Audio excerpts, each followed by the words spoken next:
ஸ்தோத்திரம் ஆண்டவரே, கிருபை நிறைந்த நல்ல தகப்பனே, நன்றி செலுத்துகிறோம். இந்த நல்ல நாளுக்காக, நல்ல நேரத்துக்காக நன்றி அப்பா. நீங்கள் எங்களோடு கூடவே இருந்து எங்களை நடத்துகிறதுக்காக ஸ்தோத்திரம். நல்லவரே நன்றி அப்பா. சர்வ வல்லமைக்கு தெய்வமே ஸ்தோத்திரம். நீங்கள் செய்த எல்லா நன்மைகளுக்காக நன்றி. Thank you daddy. உங்கள் அன்புக்கும் உங்கள் பாசத்துக்கும் உங்கள் ஈவுக்கும் இரக்கத்திற்கும் நன்றி அப்பா. Thank you daddy. நல்லவரே நன்றி. நீங்கள் செய்த எல்லா நன்மைகளையும் நாங்கள் நினைத்து பார்க்கிறோம். இந்த ஆராதனைக்காக நன்றி. இந்த ஆராதனையில் இணைகிற ஒவ்வொருவரையும் கர்த்தர் தாமே அழைத்து கொண்டு வருகிறதுக்காக ஸ்தோத்திரம். ஒவ்வொருவரையும் உங்கள் பிரசன்னத்தினால நீங்கள் நிரப்பி நடத்துகிறதுக்காக நன்றி அப்பா. அப்பாவுடைய செல்ல கருத்தில் எங்களை ஒப்பு கொடுக்கிறோம், அர்ப்பணிக்கிறோம். எங்கள் நிமித்தமாக தகப்பனே உங்கள் பரிசுத்த நாமம் பெரிதாய் மகிமையிடுவதற்காக நன்றி செலுத்துகிறோம். நீர் நல்லவர், நீர் சர்வ வல்லமைக்கு தேவன் ஆண்டவரே. அப்பாவுடைய செல்ல கருத்தில் எங்களை ஒப்பு கொடுக்கிறோம் டாடி, அர்ப்பணிக்கிறோம். சகல துதிகன மகிமை எல்லாம் அப்பா ஒருவருக்கே செலுத்துகிறோம். எங்கள் மீட்பர் ரட்சகருமாகிய இயேசு கிறிஸ்துவின் இன்ப நாமத்தில் பணிந்து ஜெபிக்கிறோம் எங்கள் ஜீவனுள்ள நல்ல பிதாவே. ஆமேன், ஆமேன், ஆமேன். கர்த்தர் நல்லவர். இந்த நல்ல நாளுக்காக, நல்ல நேரத்துக்காக நன்றி செலுத்துகிறேன். இந்த நல்ல நாளிலும் கூட ஒன்று சேர்ந்து அப்பாவுடைய சமூகத்தில் இணைந்து ஆராதித்து அவருடைய நாமத்தை மகிமைப்படுத்தும்படியான ஒரு நல்ல பாக்கியத்தை நாம் பெற்றிருக்கிறோம். ஆமேன். அதற்காக கர்த்தருக்கு நன்றி செலுத்துவோம். நல்ல தகப்பனை நன்றியோடு பாடி துதிப்போம். Thank you daddy. இருதயத்தின் ஆழத்திலிருந்து நல்ல தகப்பனை நன்றியோடு துதிப்போம். இதுவரைக்கும் நமக்கு நல்ல சுகத்தையும் பலத்தையும் ஆரோக்கியத்தை தந்து நம்மை நடத்தி வந்த நல்ல தகப்பனை நினைத்து நன்றியோடு பாடி துதிப்போம்.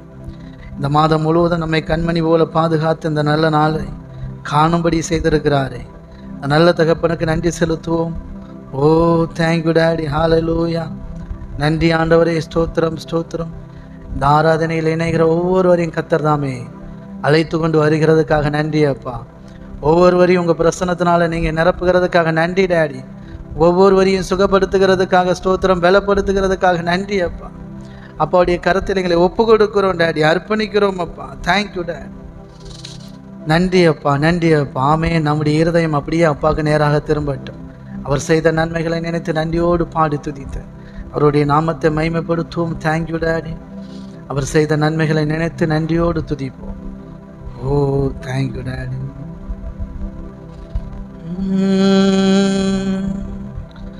உயர் மலையோ சமவெளியோ இரண்டிலும் நீரே என் தேவன். உயர் மலையோ சமவெளியோ இரண்டிலும் நீரே என் தேவன். எந்த நிலையிலும் ஆராதித்திடுவேன் என் இயேசுவை, முழு மனதோடு ஆராதித்திடுவேன். எந்த நிலையிலும் ஆராதித்திடுவேன் என் இயேசுவை, முழு மனதோடு ஆராதித்திடுவேன். ஆமென். ஒன்று சேர்ந்து நல்ல தகப்பனே நன்றியோடு பாடி துதிப்போம். Thank you daddy. ஹல்லேலூயா.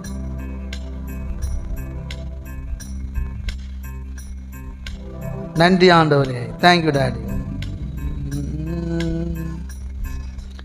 எந்த பக்கம் வந்தாலும் நீங்க என் கூடாரம், தீங்கு என்னை அணுகாது. துர்ச்சன பிரவாகம் சூழ்ந்திட நின்னால் துளியும் என்னை நெருங்காது. சிறுவெள்ளாட்டு கிடை போல் கிடந்தே உம் நிழலில் என் தஞ்சம் கொண்டே. உயர் மலையோ சமவெளியோ இரண்டிலும் நீரே என் தேவன். உயர் மலையோ சமவெளியோ இரண்டிலும் நீரே என் தேவன். எந்த நிலையிலும் ஆராதித்திடுவேன் என் இயேசுவை, முழு மனதோடு ஆராதித்திடுவேன். எந்த நிலையிலும் ஆராதித்திடுவேன் என் இயேசுவை, முழு மனதோடு ஆராதித்திடுவேன். ஏற்றமாய் தோன்றும் பாதைகளில் எல்லாம் பின்னிலே தாங்கிடும் உள்ளங்கை அழகு. சறுக்கலாய் தோன்றும் பாதைகளில் எல்லாம் பின்னலா தாங்கிடும் விரல்கள் அழகு. நான் எந்த நிலை என்றாலும் என்னை விட்டு போகாமல் நிற்பதல்லோ அழகு. நான் எந்த நிலை என்றாலும் என்னை விட்டு போகாமல் நிற்பதல்லோ அழகு. விட்டு கொடுக்காத பேரழகு. உயர்மலையோ சமவெளியோ இரண்டிலும் நீரே என் தேவன். உயர்மலையோ சமவெளியோ இரண்டிலும் நீரே என் தேவன். எந்த நிலையிலும் ஆராதித்திடுவேன் என் இயேசுவை முழு மனதோடு ஆராதித்திடுவேன். ஆமென். எந்த நிலையிலும் ஆராதித்திடுவேன் என் இயேசுவை முழு மனதோடு ஆராதித்திடுவேன். உலகத்தின் கண்ணில் பெரும்பான்மை என்றார் அதிகம் பேர் நிற்பதே அவர் சொல்லும் கணக்கு. அப்பாவும் கண்ணில் தனி மனிதனாயினும் நேர்த்துணை நிற்பதான் பெரும்பான்மை எனக்கு.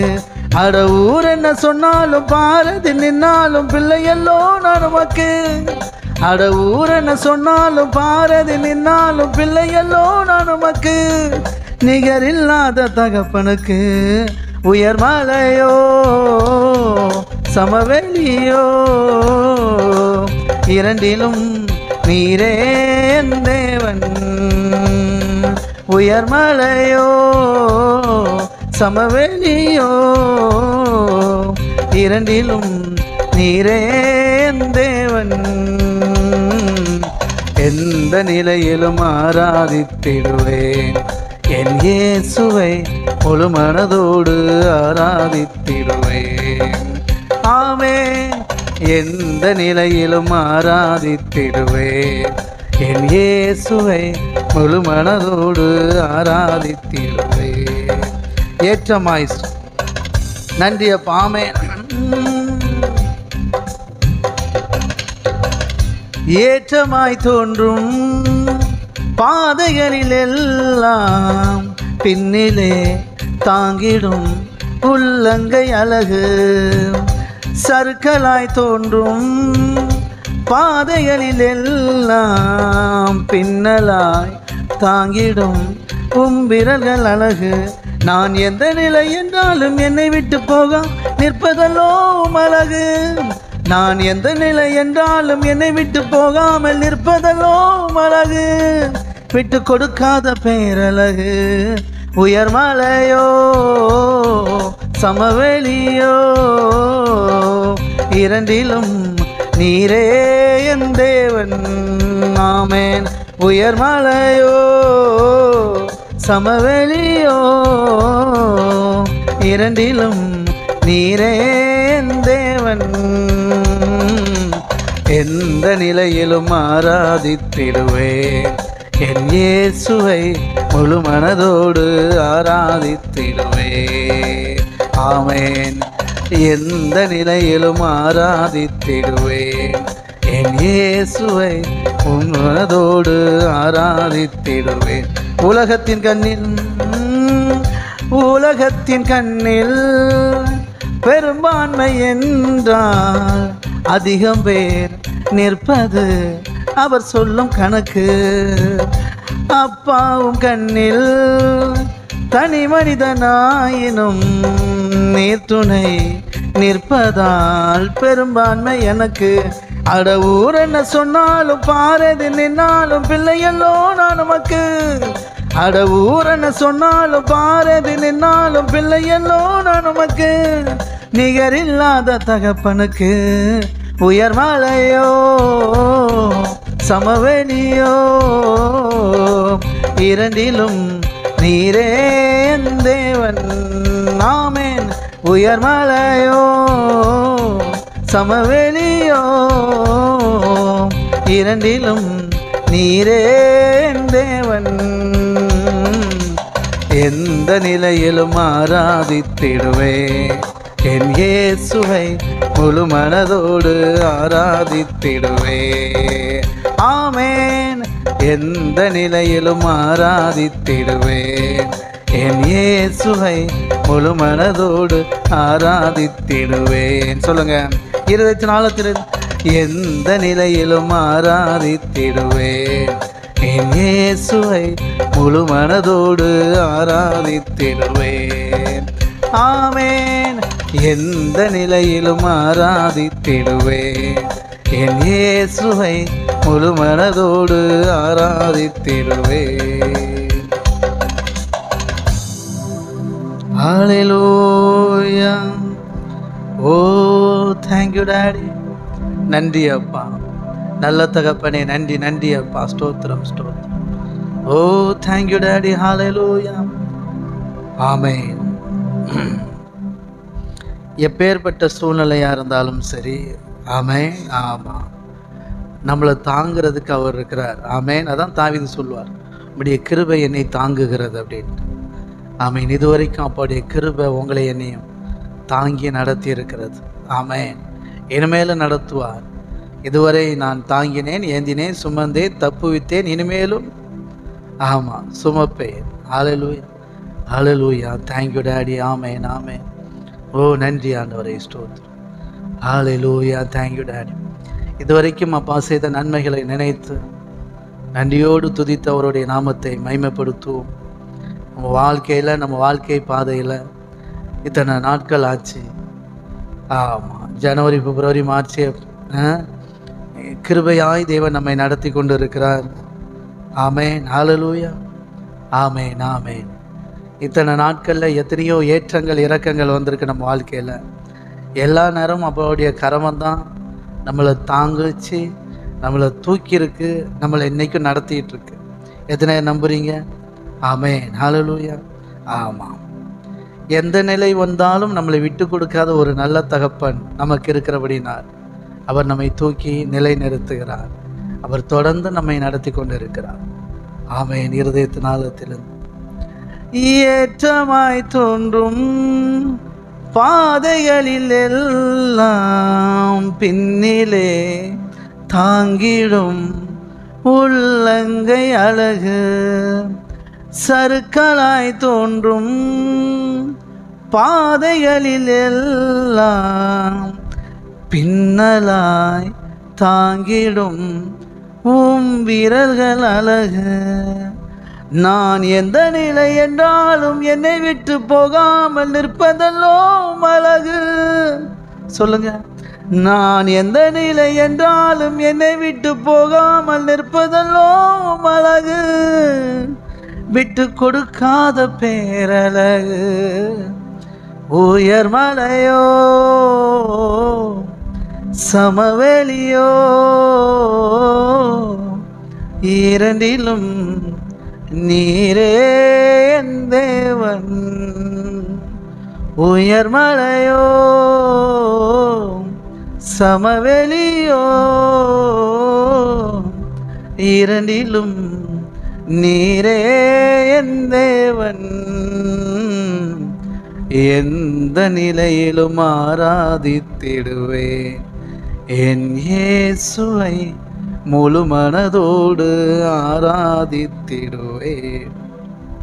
பாருங்க, நம்ம வீட்டில் சில நேரங்கள் அப்பாவோ இருக்கலாம், அம்மாவாக இருக்கலாம். பார்த்தீங்கன்னா பிள்ளைங்களை விட்டு கொடுக்க மாட்டாங்க. பிள்ளைகளை வீட்டில் எவ்வளோ நாள் கண்டிப்பாங்க, திட்டுவாங்க, பேசுவாங்க. நீ அதை செய்யலை, இதை செய்யலை, எத்தனை மாதம் ஆச்சு, ஒழுங்காக படிக்கலை, மார்க் வர மாட்டேக்கு, இல்லை படித்து முடிச்சுட்டு ஒழுங்காக ஒரு வேலைக்கு போகலை, அப்படி இப்படின்னு பயங்கரமாக திட்டுவாங்க. பார்த்துருக்கீங்களா? உருப்படையே உருப்படாது, அப்படி இப்படியெல்லாம் பயங்கரமாக திட்டுவாங்க. ஆனால் அதே நேரத்தில் வெளியில் போகும்போதோ இல்லை சொந்தக்காரங்கிட்ட பேசும்போதோ பாருங்கள், மேக்சிமம் பெற்றோர்கள், அம்மாவாக இருக்கட்டும் அப்பாவாக இருக்கட்டும், பிள்ளைங்களை விட்டு கொடுக்க மாட்டாங்க. சரிங்களா? ஆமாம், என்ன அவன் பையன் வேலைக்கு போன மாதிரி தெரியலன்னா, இல்லை அவன் நிறைய அப்ளிகேஷன்லாம் போட்டு வச்சுருக்கான் அப்படிமா. இங்கே ஒன்றும் நடந்திருக்காது. பிள்ளையை விட்டு கொடுக்காம பேசுவாய். அவமானத்துக்காக இல்லைங்க, அன்பில். அவமானம் வந்துடும், நம்ம பிள்ளை வேலைக்கு போகல, நம்ம பிள்ளை ஒழுங்காக படிக்கலை, மார்க் எடுக்கலை, அந்த அவமானத்துக்காக மறைக்கிறவங்க இருக்கிறாங்க. ஆனால் உண்மையான அன்புள்ள பெற்றோர்கள் அப்படி இல்லை. நம்ம பிள்ளைக்கு கெட்ட பேர் வந்துடக்கூடாது, பிள்ளையை தப்பாக நினச்சிடக்கூடாது, பிள்ளையை ரொம்ப மட்டமாக நினச்சிடக்கூடாதுங்கிறதுக்காக அப்படி பூசி மொழிகி அப்படியே மறைச்சி, இல்லை இல்லை இல்லை அதெல்லாம் வந்துடும் நிறைய அப்ளிகேஷன் போட்டு வச்சுருக்குறான். ஆமாம், அதனால் சீக்கிரம் போயிடுவாப்பில், இல்லை படிப்பில் எப்படி அதெல்லாம் சூப்பராக படிக்கும், இப்போ கொஞ்சம் கம்மி ஆனால் பரவாயில்ல பிள்ளை நல்லா அப்படி விட்டு கொடுக்காம பேசுவாய். அதுதான் அந்த பெற்றோருடைய இருதயம், அதுதான் அந்த தாய் இருதயம். அதான் வசனம் சொல்லுது, பெற்ற தாய் தன் பாலகனை மறப்பாளோ, அவள் மறந்தாலும் நான் மறவேன் அப்படின்றார். சில அம்மாமார் விட்டு கொடுக்க மாட்டாங்க, அப்பா கிட்ட அப்படியே பையனுக்காக பறிஞ்சு பேசுவாங்க.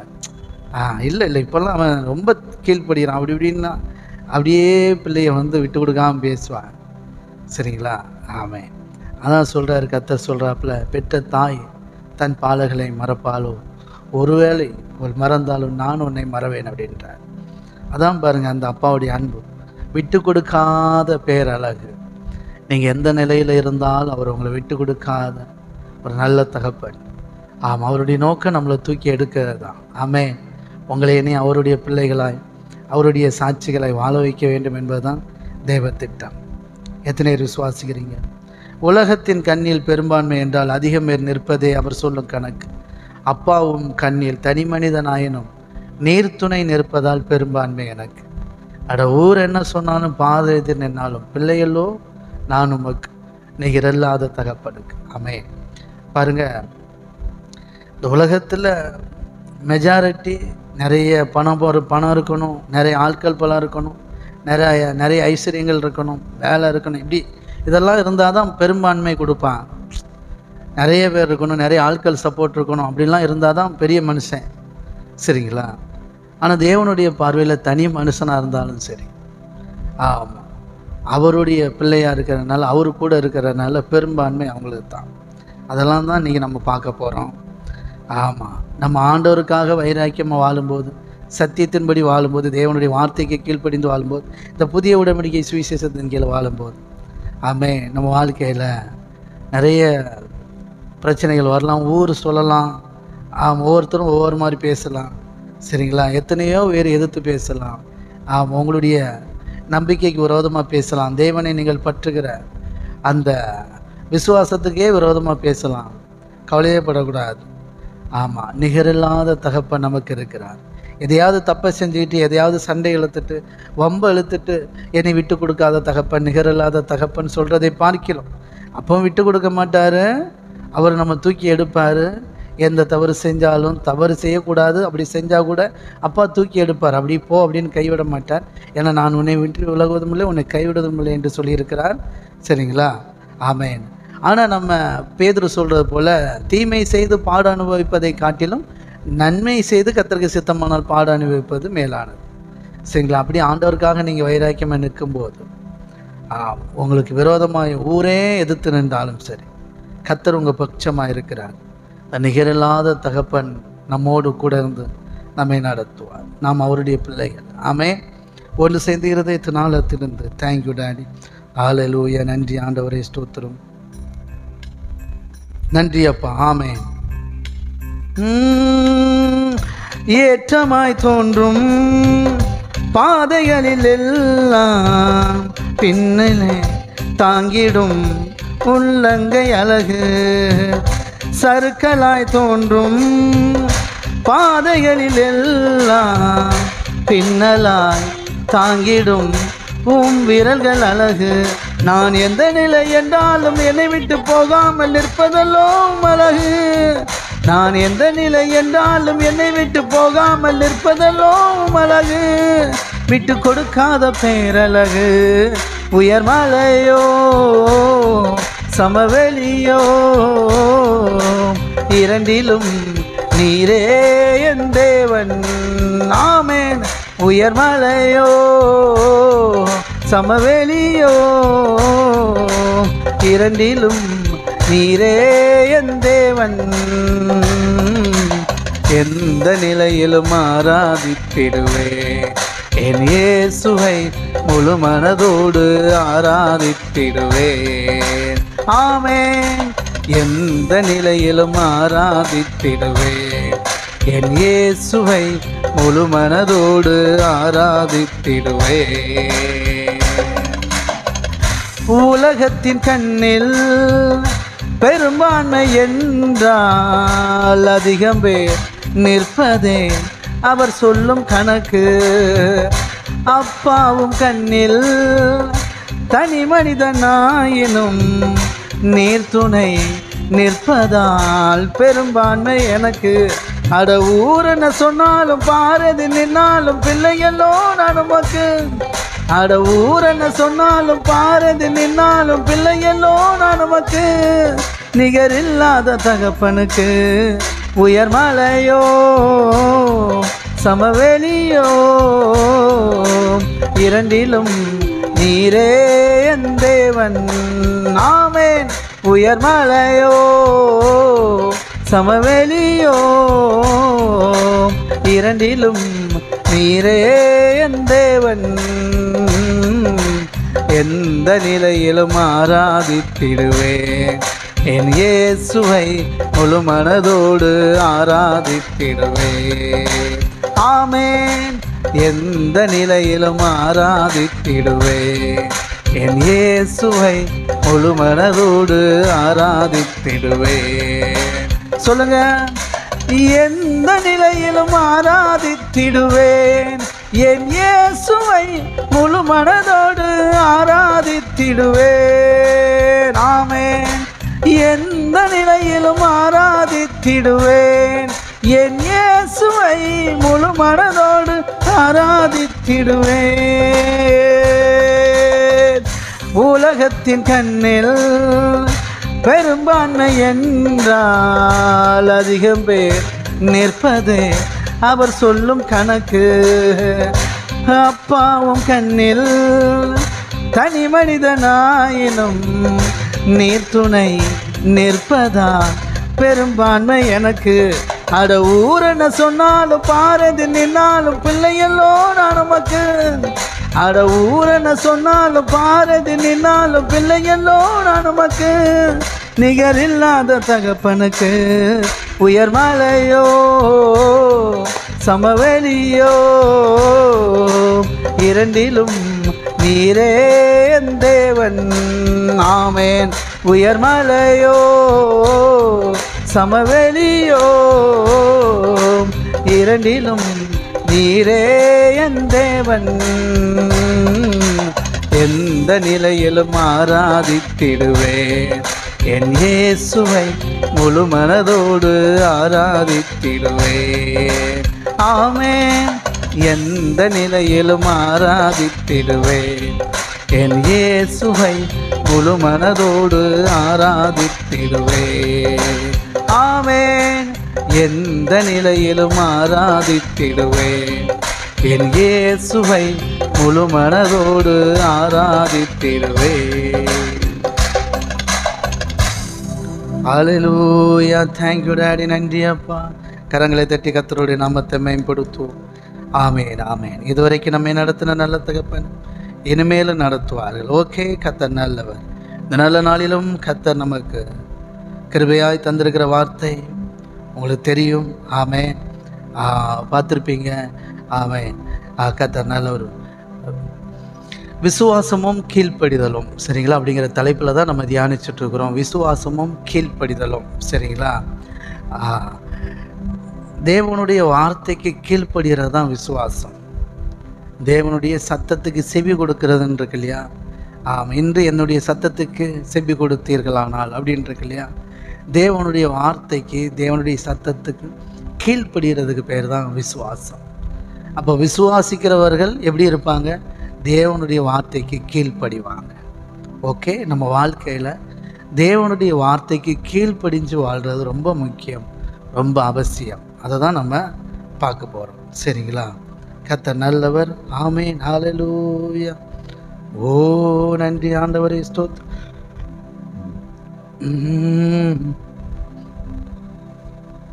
என்னோடு கூட எடுத்துக்கொள்ளுங்கள். ஆதியாகமம் 12வது அதிகாரம். ஆபிரகாம்கிட்ட கர்த்தர் சொல்லும்போது, கர்த்தர் ஆபிரகாமை நோக்கி, நீ உன் தேசத்தையும் உன் இனத்தையும் உன் தகப்பனுடைய வீட்டையும் விட்டு புறப்பட்டு நான் உனக்கு காண்பிக்கும் தேசத்துக்கு போ. நான் உன்னை பெரிய ஜாதியாக்கி உன்னை ஆசீர்வதித்து உன் பேரை பெருமைப்படுத்துவேன். நீ ஆசீர்வாதமாய் இருப்பாய். உன்னை ஆசீர்வதிக்கிறவர்களை ஆசீர்வதிப்பேன், உன்னை சபிக்கிறவர்களை சபிப்பேன். பூமியில் உள்ள வம்சங்கள் எல்லாம் உனக்குள் ஆசீர்வதிக்கப்படும் என்றான். கர்த்தர் ஆபிரகாமுக்கு சொன்னபடியே அவன் புறப்பட்டு போனான். கையை தட்டி, இதான் ரொம்ப முக்கியம். ஆபிரகாம் வாழ்க்கையில் ஃபஸ்ட்டு ஸ்டார்டிங் இதுதான். தேவன் வாக்கு பண்ணுகிறார், வாக்கு தத்தத்தை கொடுக்குறார். நான் சொல்கிறத நீ கேளு, உன்னை நான் இப்படிலாம் ஆக்குவேன் அப்படின்றார். ஆமாம், இப்போ நல்லா புரிஞ்சுக்கோங்க. இங்கே தான் விசுவாசத்தின் அஸ்திவாரமே தொடங்குது. கர்த்தர் சொல்கிறார், நான் உன்னை இப்படிலாம் ஆக்குவேன் அப்படின்னு சொல்கிறார். நீ போ அப்படின்னு ஒரு விஷயத்தை செய்ய சொல்கிறார். அவன் கிளம்புறான் பார்த்தீங்களா? அவன் கர்த்தர் ஆபிரகாமுக்கு சொன்னபடியே அவன் புறப்பட்டு போனான். அதுதான் அவனுடைய கீழ்ப்படிதல். கையை தட்டி, அதுதான் அவனுடைய அஸ்திபாரமே. அதுதான் விசுவாசத்துக்கான அஸ்திபாரமே. அதுதான் கீழ்ப்படுகிறான். சரிங்களா? கீழ்ப்படிஞ்சு அவருடைய வார்த்தைக்கு கீழ்ப்படிஞ்சு அப்படியே போகிறான். சரிங்களா? அதுதான் ரொம்ப முக்கியம். இதுதான் அஸ்திபாரம். அவர் சொல்கிறார், மிகப்பெரிய ஒரு திட்டத்தை சொல்கிறார். தற்காலிக திட்டம் இல்லை, எதிர்கால திட்டம்.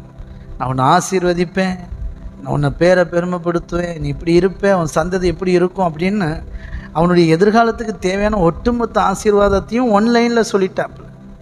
புரியுங்க? ரொம்ப ஷார்ட் அண்ட் ஸ்வீட்டாக சொல்லிட்டாப்புல. மறுபடியும் வாசிக்கிறேன்.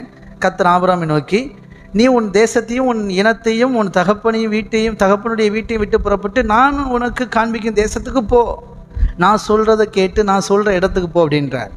நான் உன்னை பெரிய ஜாதியாக்கி உன்னை ஆசீர்வதித்து உன் பேரை பெருமைப்படுத்துவேன். நான் உன்னை பெருசாக பெரிய ஜாதியாக்குவேன்னா உனக்கு நிறைய பிள்ளைகள் சந்ததிகள் பெருகியிருப்பார்கள். ஒன்று, உன் பேரை பெருமைப்படுத்துவேன். ஆபிரகாம்னா அப்படி இருக்கும் அப்படின்றாரு. அடுத்து, நீ ஆசீர்வாதமாக இருப்பாய். பாருங்க, அடுத்து உன்னை ஆசீர்வதிக்கிறவர்களை ஆசீர்வதிப்பேன், உன்னை சபிக்கிறவர்களை சபிப்பேன், பூமியில் உள்ள வம்சங்கள் எல்லாம் உனக்குள் ஆசீர்வதிக்கப்படும் அப்படின்றார். எவ்வளோ பெரிய வாக்கு தத்துவம்! அவனை குறித்து அவனுடைய ஒட்டுமொத்த எதிர்காலத்தையே சொல்லிட்டார். இப்படி தான் உன் வாழ்க்கை இருக்கும். நீ இப்படி இருப்ப, நீ நல்லா இருப்ப, நீ அநேகருக்கு ஆசீர்வாதமாக இருப்ப, இந்த பூமியில் இருக்கிற வம்சங்களெல்லாம் உனக்குள்ளே தான் ஆசீர்வதிக்கப்படும் அப்படின்ட்டார். நம்புறதுக்கு எதுவே கிடையாது. பெரிய வார்த்தை. ஏன்னா அதுக்கு முன்னாடி ஏகப்பட்டே இருந்திருக்கிறாங்க. ஆபிரகாம் வாழ்ந்த நாட்கள்லேயே நிறைய பேர் இருக்கிறாங்க. ஆனால் அவங்களுக்கு அந்த வார்த்தை வந்துதான் தெரியல. ஆனால் ஆபிரகாமுக்கு வந்துச்சு. புரியுதுங்களா? ஆபிரகாமுக்கு முன்னாடி நோவாவை நோவா இருந்திருக்கிறாப்புல, நிறைய பேர் இருந்திருக்கிறாங்க. சரிங்களா?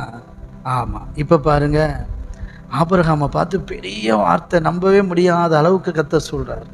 அவருடைய வார்த்தைக்கு கீழ்ப்படிஞ்சு அப்போதைக்கு அவன் புறப்பட்டு போனான். அதுதான் அவனுடைய விசுவாசத்தின் அளவு. கையை தட்டி, அப்போதைக்கு புறப்பட்டு போனான். அதுதான் அஸ்திபாரம். அவர் சொன்னதை கீழ்ப்படிஞ்சு போனான் பார்த்தீங்களா?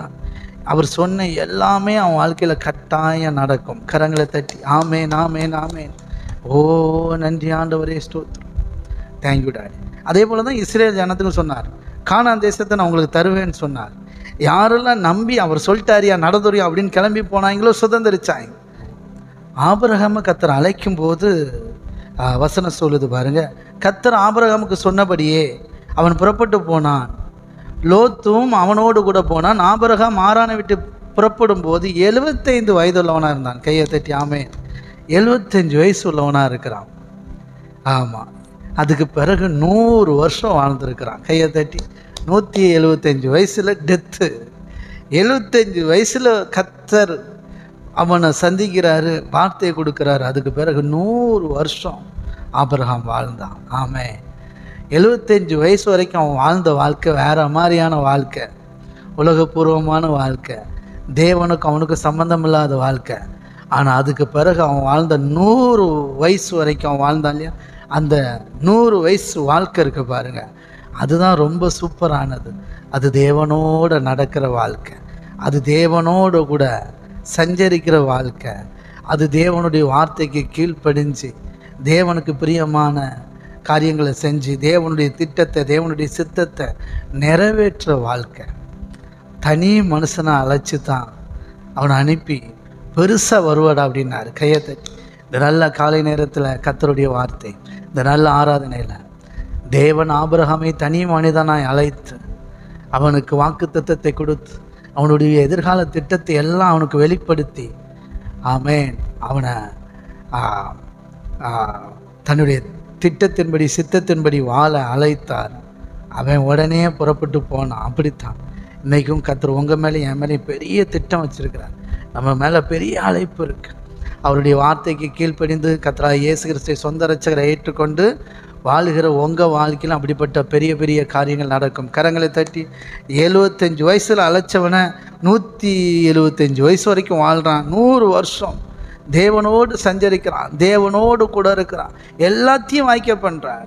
அவன் கூட இருக்கிறதுல அவனுக்கு எல்லாவற்றிலும் தேவன் சப்போர்ட்டிவாக இருக்கிறார். அழைச்ச நாளில் இருந்து நிறைய விஷயத்தில் ஆபிரகாம் தவறுறாரு. அவனுடைய மனைவியை 2 முறை தூக்கிறாங்க, பாதுகாக்கிறாரு. லோத்து குடும்பத்தோடு அவனுக்குரிய எல்லாத்தையும் கொள்ளையடிச்சிட்டு போயிடுறாங்க. யுத்தத்தில் அவங்கள போய் மறுபடியும் அவங்களோட ராஜாக்களோட யுத்தம் பண்ணி அவனுடைய எல்லா உடைமைகளும் திருப்பி கொண்டு வரான். புரியுதுங்களா? கர்த்தர் கூட இருந்து பயங்கரமான காரியங்கள் செய்தார். சாதாரண 300 சில்லற வேலைக்காரங்களை கொண்டு போய் அவன் கூட இருந்த வேலைக்காரங்களை கூப்பிட்டு போய் ராஜாக்களை முறியடித்து பெரிய வெற்றியை சம்பாதிச்சுட்டு வரான். காரணம் கர்த்தர் அவனோடு கூட இருந்தார். கையை தட்டி ஆமே கர்த்தர் சொன்ன சொல்லுக்கு கீழ்ப்படிஞ்சு போனான். அதனுடைய விளைவு கர்த்தர் கூடவே இருந்து அவனுடைய குறைவுகள், கஷ்டங்கள், நஷ்டங்கள் பூரா கூட இருந்து அவனை கொஞ்சம் கொஞ்சமாக உருவாக்கி வார்த்தை அனுப்பி சுகப்படுத்தி வாக்குத்தத்தத்தை கொடுத்து தீர்க்க தரிசனத்தை கொடுத்து இப்படி இருப்பேன் அப்படி இருப்பேன், நம்ம சோர்ந்து போகிற நேரம்லாம் அவனை எப்படி ஆக்கும் அப்படி ஆக்குன்னு சொல்லி வார்த்தையினால் அவனை பலப்படுத்தினான். ஆமேன். எதிரே விசுவாசிக்கிறீங்க? அதான் நம்முடைய தேவன். ஆமேன். தனி ஒருத்தனை அழைச்சி அதான் வசனம் சொல்லு பாருங்க. சரீரம் செத்தவன் என்று அழைக்கப்பட்ட அந்த ஒருவனை கொண்டு திரளான வானத்து நட்சத்திரத்தை போல ஜனங்களை தேவனி ஏற்படுத்தினார். சரீரம் செத்த ஒரு தனி மனுஷனை வச்சு தேவன் பெரிய காரியத்தை செஞ்சார். ஆமேன். அவன் அவருடைய வார்த்தைக்கு கீழ்ப்படிந்தான். அதுதான் அவனுக்கு விசுவாசம். ஆமேன். அங்கே தான் அவனுடைய வாழ்க்கை தொடங்கிடுச்சு. ஓகே, எவ்வளோ கஷ்ட நஷ்டங்கள் இடையில சில தவறுகள் செய்வாப்பில், ஆனாலும் கூட கர்த்தர் இருப்பார். கர்த்தர் கூடவே இருந்து கர்த்தர் ஒரு சிநேகிதனை போல இருப்பாப்லையா. அப்போ அந்த அளவுக்கு அவனும் சிநேகமாக இருக்கிறான் பாருங்க. கையை தட்டி கர்த்தர் ஆபூர்வமோடு சிநேகிதனாக இருந்தார் அப்படின்னா அவனும் அப்படி சிநேகிதமாக இருக்கிறான் பாருங்க. அவனால் முடிஞ்ச அளவு, அவன் மனுஷன், அவர் தேவன், ஆனாலும் கூட அவனால் முடிஞ்ச அளவு அவருக்கு கீழ்ப்படிஞ்சு வாழ்ந்திருக்கிறான் பாருங்களேன். அவரை பற்றுகிற விசுவாசத்தில் வளர்ந்துருக்கிறான் பாருங்கள். கர்த்தருடைய வார்த்தைக்கு கீழ்ப்படிய நோட் பண்ணி வச்சுவாங்க. நீங்கள் கர்த்தருடைய வார்த்தைக்கு கீழ்ப்படிய உங்கள் விசுவாசத்தில் நீங்கள் வளர்ந்துக்கிட்டே இருப்பீங்க. கையை தட்டி இதுதான் அடையாளம். கர்த்தருடைய வார்த்தைக்கு நீங்கள் எவ்வளோ கீழ்ப்படிஞ்சு நடக்கிறீங்களோ அந்தளவுக்கு உங்கள் விசுவாசம் அப்படி பெருகிக்கிட்டே இருக்கும். கர்த்தருடைய வார்த்தைக்கு நம்ம கீழ்ப்படியாமல் போகும் பார்த்தீங்களா, அப்போ தான் நம்முடைய விசுவாசத்தினுடைய அளவு தெரியும். ஆகா, என்னடா இது தேவன் சொல்லி நம்ம கீழ்ப்படியாமல் போயிட்டோமே அப்படிங்கிறோம் இல்லையா? அங்கே தான் நம்முடைய விசுவாசத்தினுடைய அளவு நமக்கு தெரிய வரும். நம்முடைய கெப்பாசிட்டியே நமக்கு புரியுதுங்களா? ஓகே, கர்த்தர் நல்லவர். ஆமேன். அப்போ பாருங்கள், அவன் ஆபிரகாமோடு கூட இருந்து தேவன் அற்புதமாக ஆச்சரியமாக அவனை நடத்தினார்.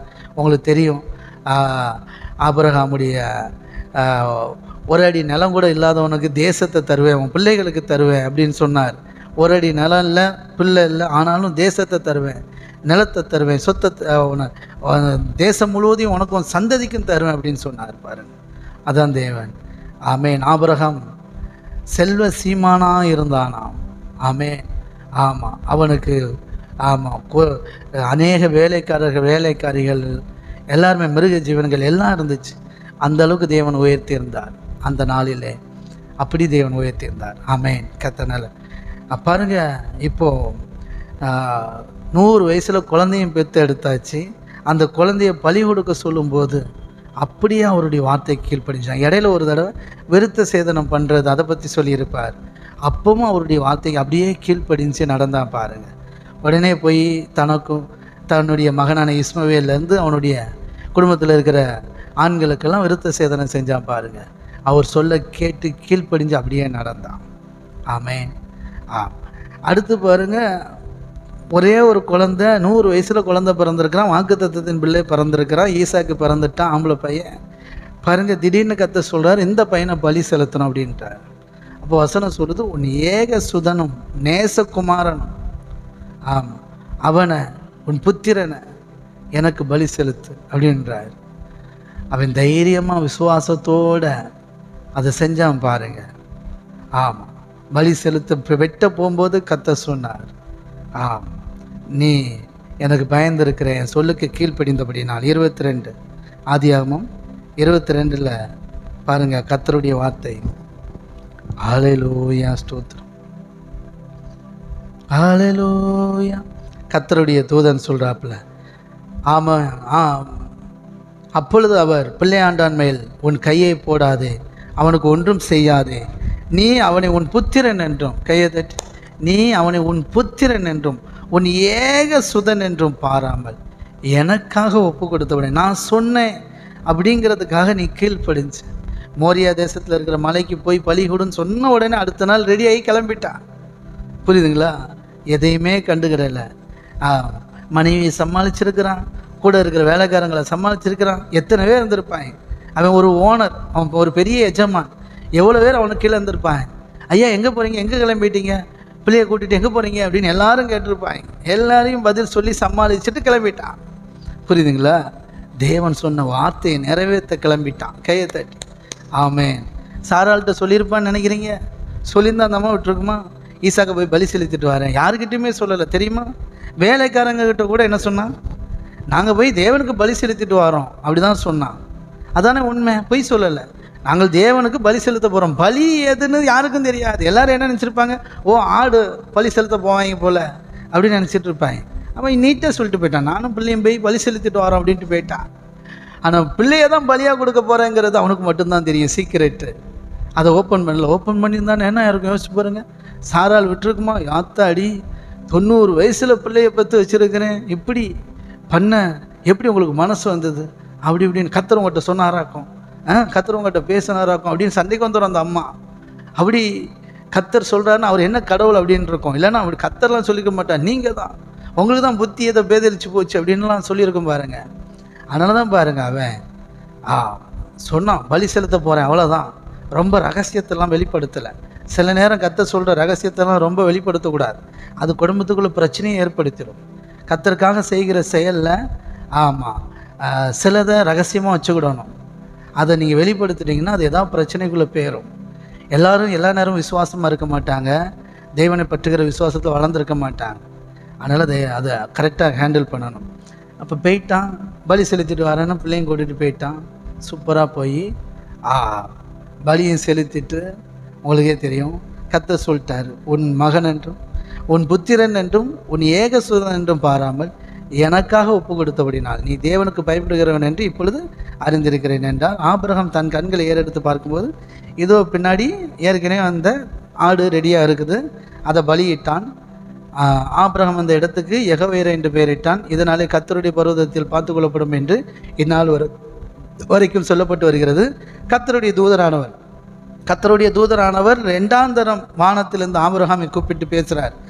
நீ உன் புத்திரன் என்றும் உன் ஏகசுதன் என்றும் பாராமல் அவனை ஒப்பு கொடுத்து இந்த காரியத்தை செய்தபடியினால் நான் உன்னை ஆசீர்வதிக்கவே ஆசீர்வதித்து. கையை தட்டி. ஏற்கனவே மனுஷன் ஆசீர்வாதத்தில் தான் இருக்கிறார், இன்னும் ஆசீர்வதிக்கவே ஆசீர்வதித்து உன் சந்ததி வானத்து நட்சத்திரங்களைப் போலவும் கடற்கரை மணலை போலவும் பெருகவே பெருக பண்ணுவேன் என்றும் உன் சந்ததியார் தங்கள் சத்துருக்களையும் வாசல்களை சுதந்திரித்துக் கொள்வார்கள் என்றும் நீ என் சொல்லுக்கு கீழ்ப்படிந்தபடினால். கையை தட்டி. ரொம்ப முக்கியமான வார்த்தை. நீ நான் சொன்னேன்னு செஞ்ச பத்தியா, என் சொல்லுக்கு கீழ்ப்படிந்தபடினால் உன் சந்ததிக்குள் பூமியில் உள்ள சகல ஜாதிகளும் ஆசீர்வதிக்கப்படும் என்று என் பேரில் ஆணையிட்டேன் என்று கர்த்தர் சொல்லுகிறார் என்றான். கையை தட்டி. ஆமென், ஹல்லேலூயா. எத்தனை பேர் விசுவாசிக்கிறீங்க? ஆமென், ஆமென், ஆமென், ஹல்லேலூயா. ரொம்ப ரொம்ப ரொம்ப முக்கியமான வார்த்தை. ஏற்கனவே நிறைய வாக்குத்தத்தத்தெல்லாம் கொடுத்துருக்கிறார். இப்போ இந்த விஷயத்தை செஞ்சதுனால இதுக்குன்னு ஸ்பெஷல் வாக்குத்தத்தம். நீ என் சொல்லுக்கு கீழ்ப்படிஞ்சதுனால உன் சந்ததிக்குள் பூமியில் உள்ள சகல ஜாதிகள் ஆசீர்வதிக்கப்படும் என்று என் பேரில் ஆணையிட்டேன் என்று சொல்லி கர்த்தர் சொன்னார். உன் சந்ததியார் தங்கள் சத்துருக்களின் வாசல்களை சுதந்திரித்துக் கொள்வார்கள் அப்படின்னு என்ன அர்த்தம்? எதிரிகள்லாம் அவனுங்களுக்கு நிற்க முடியாது, அவன் யாருக்கு அடிமையாக இருக்க மாட்டாங்க அப்படின்னா. அதனால தான் நம்ம பார்க்குறோம், புதிய ஏற்பாட்டிலலாம் பார்க்குறோம், ஏசப்பா காலத்தில் நாங்கள் ஆபிரகாமுடைய குமாரர்களாக இருக்கிறோம், பிள்ளைகளாக இருக்கிறோம், நாங்கள் யாருக்கு அடிமை கிடையாதுன்றாங்களே. உண்மை, தேவன் அந்த அளவுக்கு அவங்களை ஆசீர்வதித்து வச்சிருந்தார். எதுலேயுமே அவங்களுக்கு குறை இருக்காது. ஆமேன். காரணம் ஆபிரகாம். எத்தனை புரியுது? Amen. Hallelujah. Thank you daddy. Amen, amen. Abraham தன் வேலைக்காரர் இடத்துக்கு திரும்பி வந்தான். அவன் பிள்ளையோடு வரான். பலி செலுத்தியாச்சு, போமாப்பா, வாங்கப்பா, ஐயா முடிஞ்சு, ஐயா முடிஞ்சு, கிளம்பு. சந்தோஷமாக எழுந்து புறப்பட்டு ஏகமாய் பெயர்செபாவுக்கு போனான். ஆமேன். ஹல்லேலூயா. ஆபிரகாம் பெயர்செபாவிலே குடியிருந்தான். ஓகே, கர்த்தர் நல்லவர். ஆமேன், ஆமேன். கர்த்தர் பெரிய காரியங்களை செய்வாரா உங்கள் வாழ்க்கையிலையும். எனக்கு அன்பானவர், கர்த்தர் ஒவ்வொரு நாளும் உங்களோடு இடைப்படுவார். கர்த்தர் உங்களோடு பேசுவார். ஆமேன். பாருங்கள், தேவனுடைய வார்த்தை சபையில் பிரசங்கிக்கப்படும். தேவனுடைய இருதய விருப்பத்தை தேவன் பிரசங்கிப்பார். நமக்கு தேவன் வெளிப்படுத்துவார்.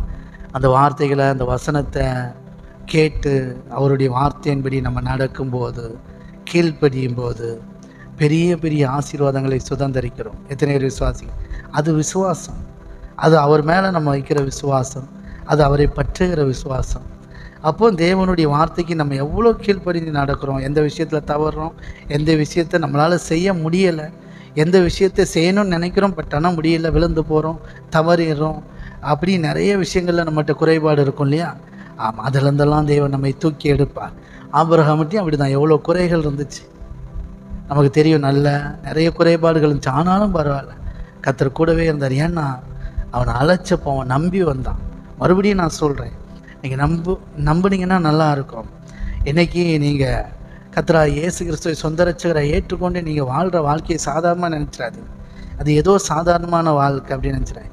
அவரை ஏற்றுக்கொண்டு நீங்கள் அவருடைய வார்த்தை சுவிசேஷத்தை ஏற்றுக்கொண்டு கர்த்தரா இயேசு கிறிஸ்துவை சொந்த ரட்சகரை ஏற்றுக்கொண்டு இன்றைக்கி நீங்கள் அவருடைய பிள்ளையாக அவருடைய வார்த்தையை கீழ்ப்படிந்து அவருடைய சமூகத்தை தேடி அவரை ஆராதித்து அவரை மகிமைப்படுத்துகிற பிள்ளைகளாக இருக்கிறீங்க.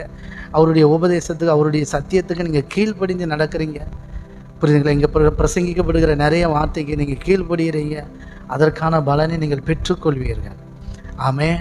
உங்கள் வாழ்க்கையில் நீங்கள் தேவனுடைய வார்த்தைகளை கேட்டு நீங்கள் பர்சனலாக தேவன் உங்களோடு பேசுவார், சபையில் தேவன் உங்களோடு பேசுவார்.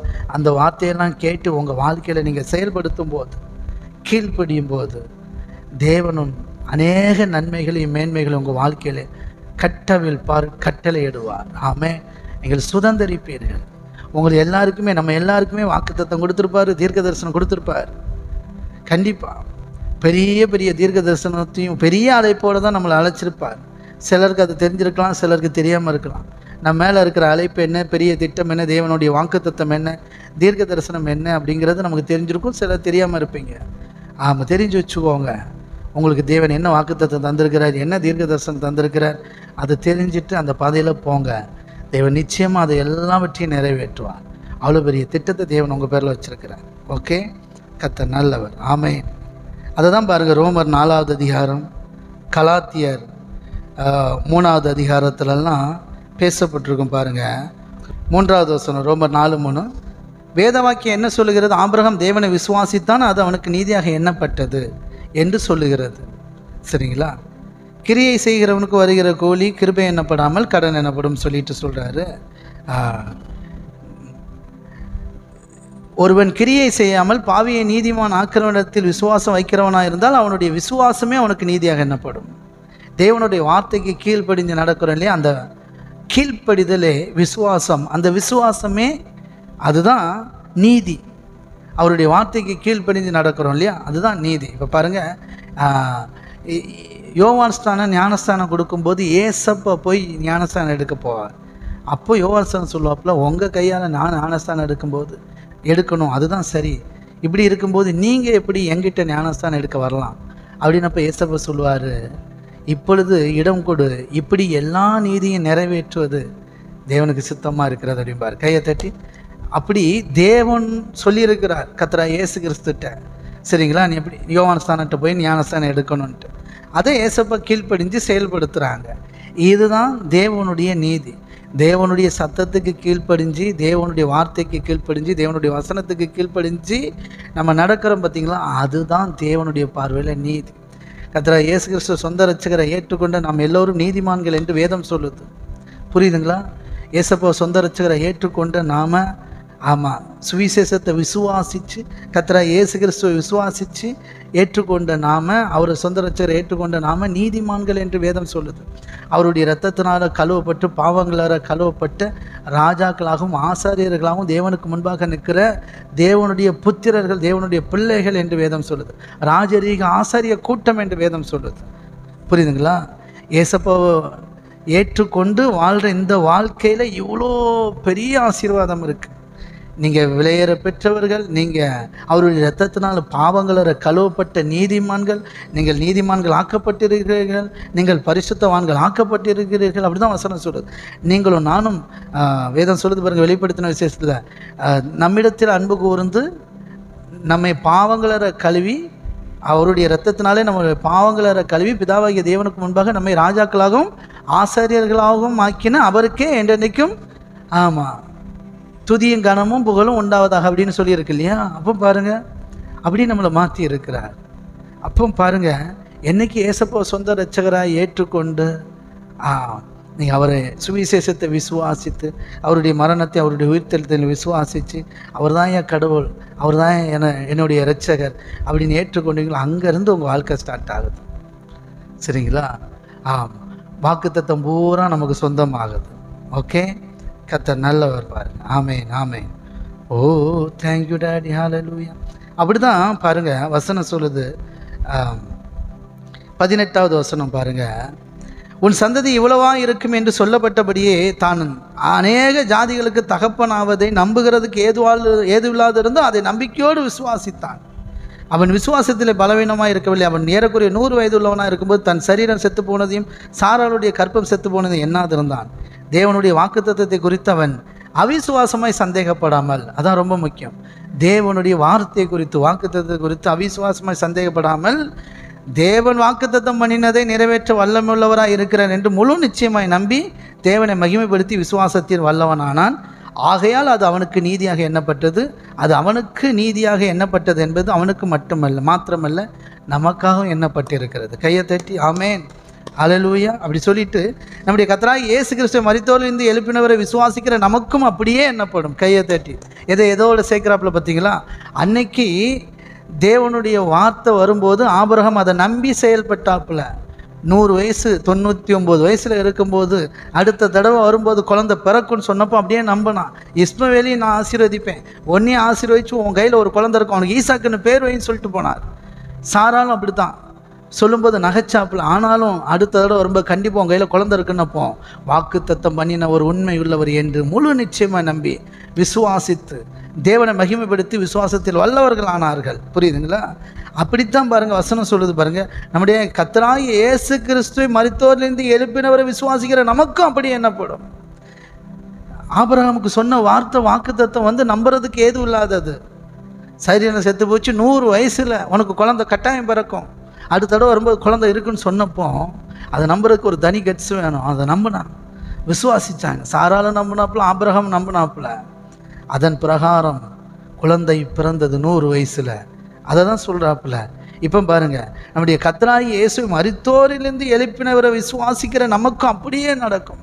கர்த்தராகிய இயேசு கிறிஸ்துவை நம்முடைய பாவங்களுக்காகவும் நம்முடைய அக்கிரமங்களுக்காகவும் மீறுதலுக்காகவும் சிலுவையிலே பலியாக்கி மரித்த அந்த இயேசு கிறிஸ்துவை 3ஆம் நாளில் பிதாவாகிய தேவன் உயிரோடு எழுப்பினாருங்கிற விசுவாசம் இருக்குது பார்த்தீங்களா? அது வேற லெவல். அதை நீங்கள் ஸ்ட்ராங்காக விசுவாசிக்க ஆரம்பிச்சிட்டிங்கன்னா கண்டிப்பாக தேவன் இப்பேற்பட்ட மகத்துவமான காரியங்களை செய்ய வல்லவர். அது உண்மை, அது சத்தியம்னு எந்த அளவுக்கு நம்புறீங்களோ உங்கள் வாழ்க்கையில் தேவன் பேரில் ஆமாம் விசுவாசமும் தேவனுடைய வார்த்தைக்கு கீழ்ப்படிதலும் பெருகும். புரிஞ்சுதுங்களா? ஆமாம், ஆபிரகாமுக்கு வாக்குத்தத்தம் மட்டும்தான், ஆனாலும் அதை அவர் செஞ்சு முடிப்பார் அப்படின்னு நம்பினது போல் நம்ம எதை நம்பணுமா? நம்முடைய கர்த்தராகிய இயேசுவை மரித்தோரிலிருந்து உயிரோடு எழுப்பினார்னு நம்ம கேள்விப்படுறோம் இல்லையா? அந்த வார்த்தையை விசுவாசிக்கும் போது ஆமாம், நமக்கும் அது நீதியாக எண்ணப்படும். அவர் நம்முடைய பாவங்களுக்காக ஒப்பு கொடுக்கப்பட்டு நாம் நீதிமான்கள் ஆக்கப்படுவதற்காக எழுப்பப்பட்டும் இருக்கிறார். எந்த அளவுக்கு கர்த்தராகிய இயேசு கிறிஸ்துவை பிதாவாகிய தேவன் உயிரோடு எழுப்பினாருங்கிற வார்த்தையை நீங்கள் தியானிக்கிறீங்களோ, அதான் பவுல் சொன்னார், நாங்கள் வேறு எதையும் பிரசங்கிக்கல, சிலுவையில் அறையப்பட்ட இயேசுவே அன்றி வேறு ஒன்றையும் பிரசங்கிக்கல அப்படின்னார். புரியுதுங்களா? சிலுவையில் இயேசு கிறிஸ்து எதுக்காக பலியானார், எதுக்காக மரித்தார், எதுக்காக அடக்க செய்யப்பட்டார், எப்படி உயிர் தெழுந்தார், எதுக்காக இல்லை, எதுக்காகனா நமக்காகத்தான். அவர் உயிர் தெழுந்தது தான் நம்முடைய ஆசீர்வாதத்துக்கு தானா. இப்போ பாருங்கள், அவர் நம்முடைய பாவங்களுக்காக ஒப்பு கொடுக்கப்பட்டார். நம்ம எல்லாரும் பாவி, நம்முடைய பாவங்களை மன்னிக்கணும், போக்கணும், அந்த தண்டனையிலேருந்து நம்மளை விடுதலையாக்கணும். அப்போ நம்முடைய பாவம் எல்லாவற்றிற்காகவும் தம்முடைய குமாரனை தேவன் ஒப்பு கொடுத்தார். ஓகே, சரி. அடுத்து நாம் நீதிமான்கள் ஆக்கப்படுவதற்காக எழுப்பப்பட்டும் இருக்கிறார். இயேசு கிறிஸ்து மரித்தார், அவரை தேவன் உயிரோடு எழுப்பினார் என்பது தான் சுவிசேஷம். அதை விசுவாசித்து சொந்த ரட்சகரை ஏற்றுக்கொள்கிறோம் பார்த்தீங்களா? அங்கே தான் வாழ்க்கையின் அஸ்திவாரமே தொடங்குது. எதுனே புரியுது? இங்கே தான் நிறைய பேர் வீக்காக இருப்பாங்க. நமக்கு தெரியும், நம்ம ஈஸ்டர் கொண்டாடுறோம், வரப்போகுது. குட் ஃப்ரைடே கொண்டாடுறோம். குட் ஃப்ரைடேயில் என்ன நினைவு வரும்? அவர் நமக்காக பலியானது. இப்போலாம் லென்த் டே ஸ்டார்ட் ஆகி போயிட்டுருக்கு இல்லையா? சிலுவை பாதெல்லாம் நடந்துகிட்ருக்கு. ஒவ்வொருத்தரும் ஒவ்வொரு விதமாக ஒவ்வொரு சர்ச்சிலையும் ப்ரேயர் வைக்கிறாங்க. லென்த் டேஸ் 40 நாள் 41 நாள்னு எல்லா சபையிலும் வைப்பாங்க. ஆர்சி சர்ச்சில் வைப்பாங்க, சிஎஸ்சியில் வைப்பாங்க, ஆவிக்குரிய சபையில் எல்லா இடத்துலையும் வைக்கிறாங்க. என்ன காரணம்? அவருடைய சிலுவை, மரணம், அந்த பாடுகள் அதெல்லாம் நினைவு கூர்ந்து தேவனுக்கு பிரியமாய் நம்ம வாழணுங்கிறது அந்த கான்செப்ட். சரிங்களா?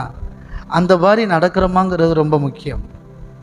இப்போ பாருங்கள், அவர் நம்முடைய பாவங்களுக்காக ஒப்பு கொடுக்கப்பட்டார். இதை விசுவாசிக்கணும் ஃபஸ்ட்டு. அதனால தான் அவருடைய தழும்புகளாக நம் குணமானோம்னு வசனம் சொல்லுது. மெய்யாகவே அவர் நம்முடைய பாடுகளையும் நம்முடைய துக்கங்களையும் சுமந்து தீர்த்தார். இயேசு கிறிஸ்து சிலுவையில் அறையப்பட்டது நமக்காக. நம்முடைய பாவம், அக்கிரமம், மீறுதல் எல்லாத்தையும் சுமந்து அவர் தீர்த்துட்டார். அது ஃபஸ்ட்டு விசுவாசம். ரெண்டாவது, பிதாவாகிய தேவன் அவரை உயிரோடு எழுப்பினார் அப்படிங்கிறது நாம் நீதிமான்கள் ஆக்கப்படுவதற்காகும். சரிங்களா? மரித்த இயேசு கிறிஸ்துவை பிதாவாகிய தேவன் உயிரோடு எழுப்பிட்டார் அப்படிங்கிற ஒரு செயல் இருக்கு இல்லையா? அதுதான் பெரிய அஸ்திவாரமே கிறிஸ்துவ வாழ்க்கையில். அது சாதாரண விஷயம் கிடையாது, இயற்கைக்கு அப்பாற்பட்ட விஷயம். செங்கடலை பிளந்ததை விட பெருசு இருக்கிறீங்களா? ஆமாம். பாருங்கள், சிலுவைக்கு முன்னாடி இருந்த பரிசுத்தவான்கள் யோவான் ஸ்நானன் வரைக்கும் செங்கடலை பிளந்தது. சரிங்களா? ஆமாம், கிதியோன் கூட சொல்கிறாப்புல இல்லையா, எங்கள் முற்பிதாக்களை எப்படிலாம் நீங்கள் நடத்துனீங்க, செங்கடலை பிளந்து மண்ணாவெல்லாம் உணவை கொடுத்து எப்படிலாம் நடத்துனீங்க, நீங்கள் அந்த தேவன் எங்கே, அந்த அற்புதம் எங்கே, கர்த்தர் எங்கள் கூட இருந்தால் எங்கள் வாழ்க்கையை எப்படி இருக்குன்னு கேட்டாப்புல பார்த்தீங்களா? புரியுதுங்களா? அப்போது அன்றைக்கி செங்கடலை பிளந்ததை நம்புகிறாங்க. செங்கடல் பிளந்தது சாட்சி, தேவனுடைய மகத்துவமான காரியம். வானத்திலேருந்து மன்னாவை கொடுத்தது மகத்துவமான காரியம். புரியுதுங்களா? ஆமாம். அந்த கசப்புகள் அந்த மாறாவை மதுரமான அந்த தண்ணீரை மாற்றினது பெரிய அற்புதம். கண்மலையிலேருந்து தண்ணி எல்லாருடைய தாகத்தை தீர்த்தது பெரிய அற்புதம். வனாந்தரத்தில் காடை இறைச்சி உணவாக கொடுத்தது பெரிய அற்புதம். வனாந்தரத்தில் நடக்கிறாங்க, 40 வருஷம் நடக்கிறாங்க. அவங்களுடைய ட்ரெஸ்ஸு பழசாகலை, பாதரட்சை தேஞ்சு போகலை, அவர்களில் பலவீனப்பட்டவன் ஒருவனும் இல்லை என்று வேதம் சொல்லுது. இதெல்லாம் பெரிய பெரிய அற்புதம். இதெல்லாம் தேவனுடைய மகத்துவமான செயல்கள். இது எல்லாம் இயற்கைக்கு அப்பாற்பட்டது, எதுவுமே இயற்கையானது கிடையாது. தேவன் எவ்வளோ வல்லமையான தேவனுங்கிறதுக்கு இதெல்லாம் ஒரு எடுத்துக்காட்டு. புரியுதுங்களா? ஆமேன், ஹல்லேலூயா. கர்த்தர் நல்லவர் பாருங்க. ஆமேன், ஆமேன். இது ரொம்ப முக்கியம். அப்போது யோசிச்சு பாருங்கள், இதெல்லாம் எவ்வளோ பெருசோ. இது எல்லாத்த விட பெருசு தெரியுமா? மரித்த தம்முடைய குமாரனாகிய இயேசு கிறிஸ்துவை அவர் உயிரோடு எழுப்பினார் என்பதை கையை தட்டி. குமாரனாகிய கிறிஸ்து பாவம் செஞ்சு, அக்கிரமம் செஞ்சு, தப்பு பண்ணி மரித்தார் அப்படின்னு தான் அத்தனை பேரை நம்பினாங்க. சரிங்களா? அதனால தான் அவரை பிடிச்சி சிலுவையில் அரைஞ்சாங்க. இவர் தேவதூஷணம் சொன்னார், இவர் தேவனுக்கு பிரியமில்லாத செஞ்சார், ஓய்வு நாள் கட்டளை மீறினார்.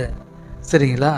ஆமாம், தேவனுடைய குமாரன் சொல்லிட்டாப்புல அப்படின்னு அவர் மேலே அவதூற பரப்பி அவர் தேவனுடைய பிள்ளை இல்லை, அவர் பிசாசின் பிள்ளை அப்படின்னு அவங்க நம்பினாங்க. நம்பி அவரை சிலுவையில் அறைஞ்சி கொலை செய்தார்கள். அவரை விசுவாசிக்கல. அவர் எவ்வளோ சொன்னார், நான் தேவனுடைய குமாரன், என் சத்தத்தை கேளுங்க, கீழ்ப்படிங்கன்னு. கேட்கல. சீசர்கள் மட்டும் கீழ்ப்படிஞ்சாங்க.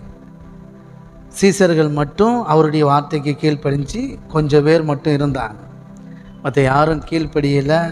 அவரை ஒரு குற்றவாளியாக பார்த்து அவரை துன்புறுத்தி கொலை செய்தார்கள். அவர் தண்டிக்கப்படக்கூடியவர். அவர் நம்முடைய வேத முறைமையின்படி மீறிட்டார்.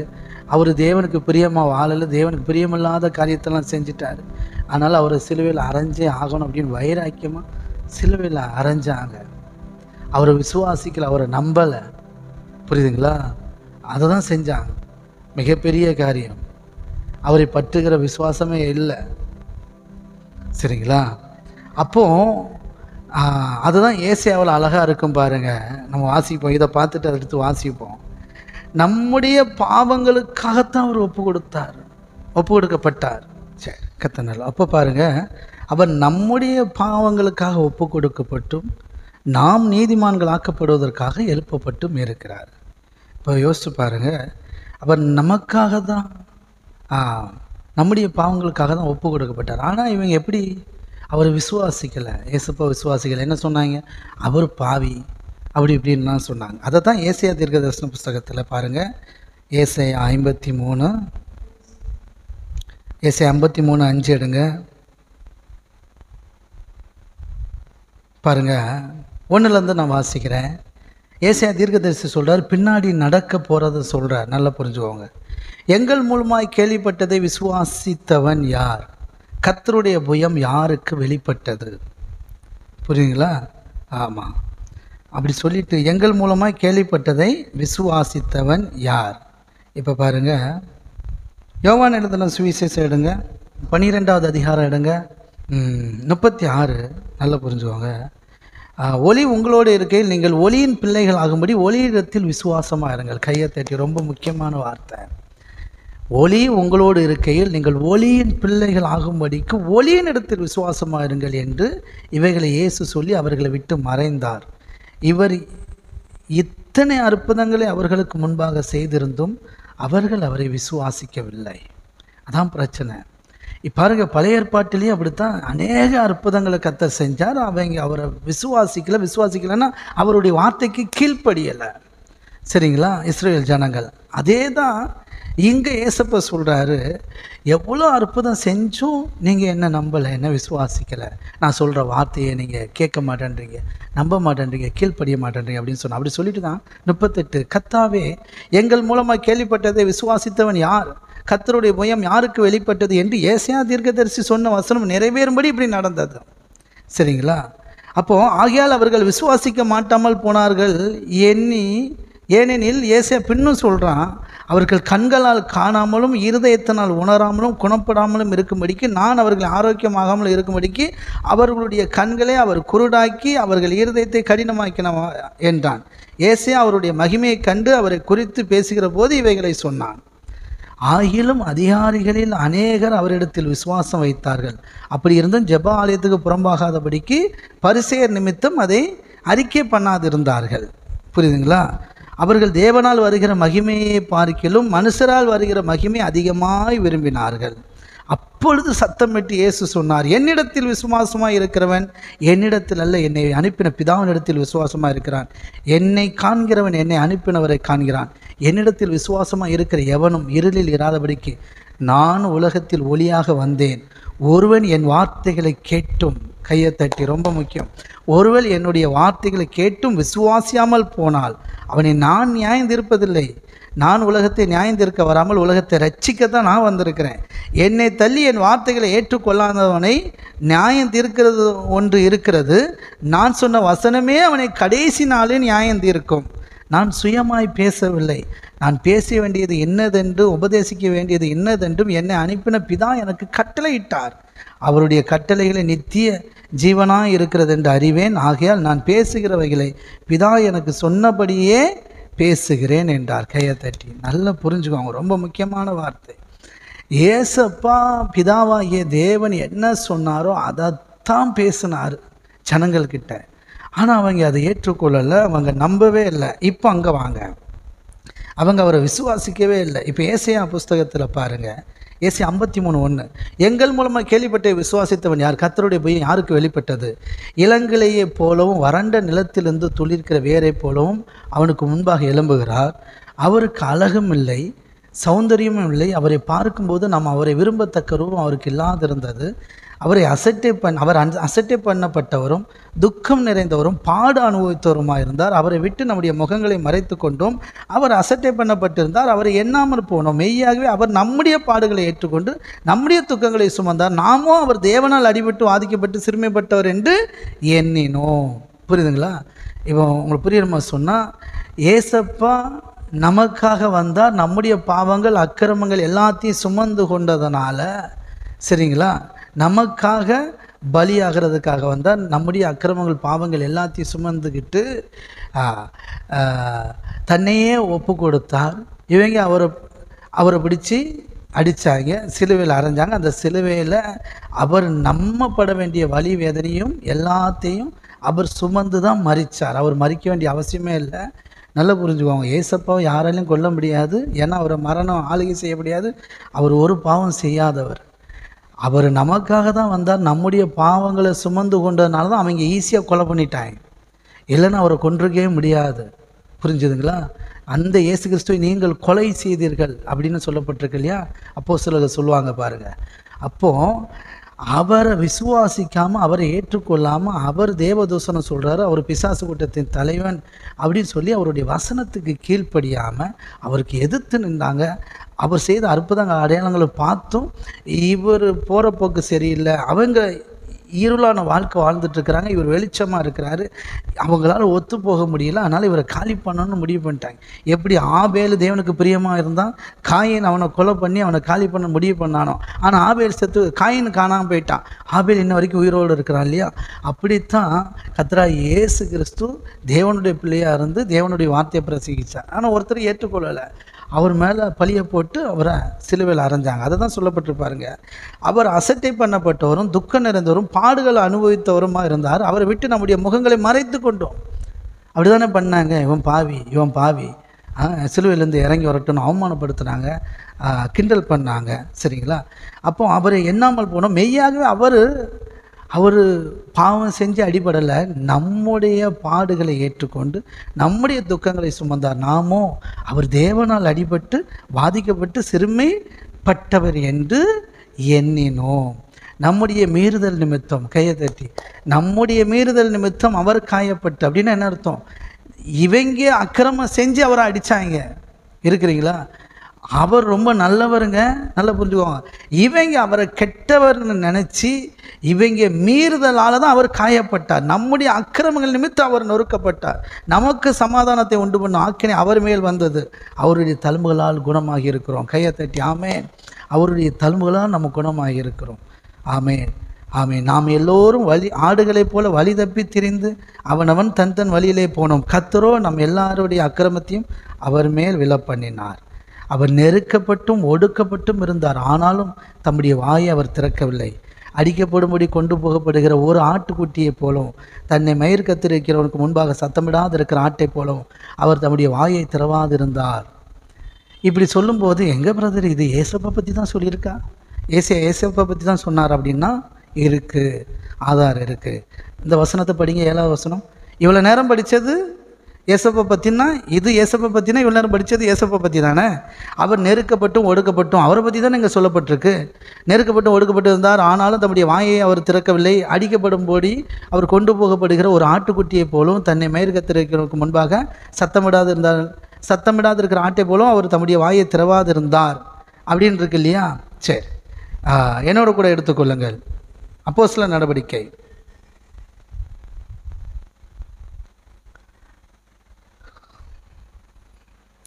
நடவடிக்கை பிலிப் எங்கே வருவார்? 9 வருவாரா? ஆம், 9 வருவார். Thank you daddy. ஹல்லேலூயா, ஸ்தோத்திரம்.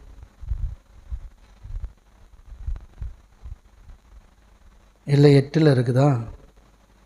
ஆமாம் 8. இப்போ பாருங்க,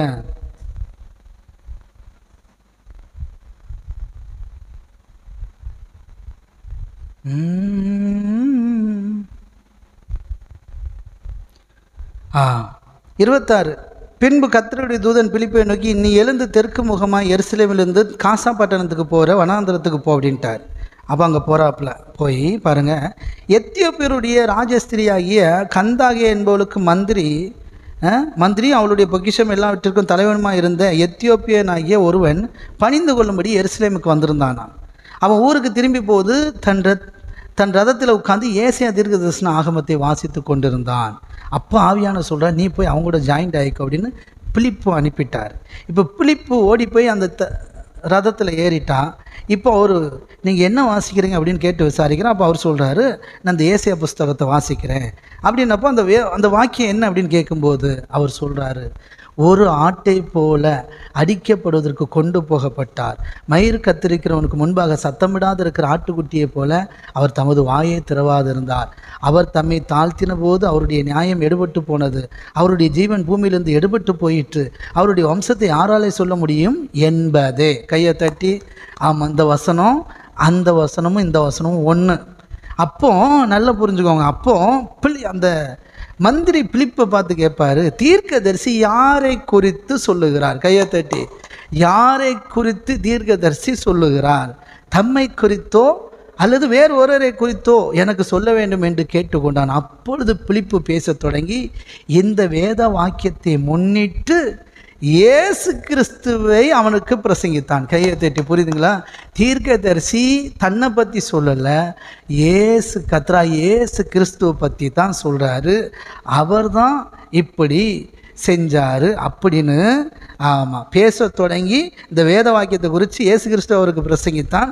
அதை கேட்ட உடனே அவன் ஞானஸ்தானம் பெறதுக்கு ஒப்பு கொடுத்தான். கையை தட்டி அவன் என்ன சொல்கிறான் பாருங்க, இவ்விதமாக அவர்கள் வழி நடந்து போகையில் தண்ணீர் உள்ள ஒரு இடத்துக்கு வந்தார்கள். அப்பொழுது மந்திரி சொல்கிறான், இவன் ஏசப்பா பற்றி விலைக்கு சொன்ன உடனே அவன் சொல்கிறான், தண்ணீர் இருந்தால் இருக்கிறதே, நான் ஞானஸ்தானம் எடுக்கிறதுக்கு தடை என்ன அப்படின்னு பிலிப்பு சொல்கிறான், நீர் முழு இருதயத்தோடு நான் சொன்ன இந்த வார்த்தையெல்லாம் கேட்டு இயேசு கிறிஸ்துவை விசுவாசித்தால் தடை இல்லை. அப்பொழுது அவன் சொல்கிறான், இயேசு கிறிஸ்துவை தேவனுடைய குமாரன் என்று விசுவாசிக்கிறேன் என்று சொல்லி அவன் ஞானஸ்தானம் எடுத்தான். கையை தட்டி. இப்போ புரியுதுங்களா? இப்போ அங்கே வாங்க, ஏசாயா 53, ஏசாயா 53:5 வசனம் சொல்லுது பாருங்க. ஆமென், தேங்க்யூ டாடி, ஹல்லேலூயா, ஸ்தோத்திரம். 7வது வசனம், அவர் நெருக்கப்பட்டும் ஒடுக்கப்பட்டும் இருந்தார், ஆனாலும் தம்முடைய வாயை அவர் திறக்கவில்லை. அடிக்கப்படும்படி கொண்டு போகிற ஒரு ஆட்டுக்குட்டியை போலவும் தன்னை மயிர் கத்திருக்கிறவனுக்கு முன்பாக சத்தமிடாத இருக்கிற ஆட்டை போலவும் அவர் தம்முடைய வாயை திறவாதிருந்தார். இடுக்கணிலும் நியாயத்தீர்ப்பிலும் இருந்து அவர் எடுக்கப்பட்ட அவருடைய வம்சத்தை யாரால் சொல்லி முடியும்? ஜீவனுள்ள ஒரு தேசத்திலிருந்து அறுப்புண்டு போனார். என் ஜனத்தின் மீறுதல் நிமித்தம் அவர் வாதிக்கப்பட்டார். கையை தட்டி. இருக்குதா? அப்போ இதை யாருன்னு சொன்னார்?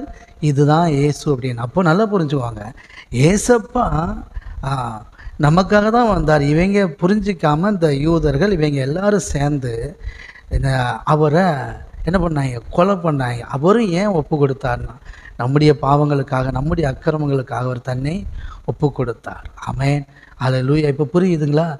அவர் இருக்கும்போது அவரை விசுவாசிக்கலை.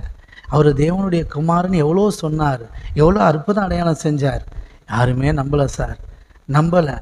சிலர் நம்பினாங்க, நம்ம பார்த்தோம் பாருங்கள். சிலர் நம்பினாங்க, யோவானில் நம்பினாங்க. ஆனால் அவங்க தேவன் மூலமாக வருகிற மகிமையை பார்க்கலும் மனுஷன் மூலமாக வர்ற மகிமை பெருசாக பார்த்ததுனால பேரளவுக்கு அவரை விசுவாசித்து அப்படியே ஒதுங்கிட்டாங்களே தவிர அவரை அறிக்கை பண்ணவே இல்லை. புரியுதுங்களா? அதுதான் நம்ம யோவானில் இப்போ கொஞ்ச நேரத்துக்கு முன்னாடி பார்த்தோம். இதுதான் உண்மை. அப்போது நல்லா புரிஞ்சுவாங்க. இப்படித்தான் ஏசப்பாவை அவங்க ஏற்றுக்கொள்ளலை. இதைத்தான் பவுல் சொல்கிறாரு. சரிங்களா? இன்னொரு வசனம் என்னோடு கூட எடுத்துக்கொள்ளுங்கள். ரோமர் 10:16 அனுப்பப்பட 15 பாருங்கள். அனுப்பப்படாவிட்டால் எப்படி பிரசங்கிப்பார்கள்? சமாதானத்தை கூறி நற்காரியங்களை சுவிசேஷமாக அறிவிக்கிறவருடைய பாதங்கள் எவ்வளோ அழகானவைகள் என்று எழுதியிருக்கிறது. ஆனாலும் சுவிசேஷத்துக்கு எல்லாரும் கீழ்ப்படியவில்லை. அதை குறித்து ஏசாயா கர்த்தாவே எங்கள் மூலமாக கேள்விப்பட்டதை விசுவாசித்தவன் யார் என்று எழுதியிருக்கிறான். ஆதலால் விசுவாசம் கேள்வினாலே வரும், கேள்வி தேவனுடைய வசனத்தினாலே வரும். கையை தட்டி ஆமே. எத்தனை புரியுது? எப்படி எடுத்து பவுல் எழுதுறாரு பாருங்க. எங்களால் உரைக்கப்பட்டதே ஆமாம், எங்கள் மூலமாய் ஆமாம் கேள்விப்பட்டதை விசுவாசித்தவன் யார் அப்படின்னா, நாங்கள் சொன்னதை யார் கேட்டான், அப்போ அவரை குறித்து கேட்கும்போது தான் விசுவாசம் வரும் அப்படின்னு பவுல் இதே வசனத்தை எடுத்து பேசுகிறார். அப்போ நல்லா கொஞ்சம் ஏசப்பா எவ்வளோ சொன்னார், நான் தேவனுடைய குமாரன் அப்படின்னு அற்புத அடையாளத்தை செஞ்சார். அவர் வார்த்தையினால் சொன்னார்.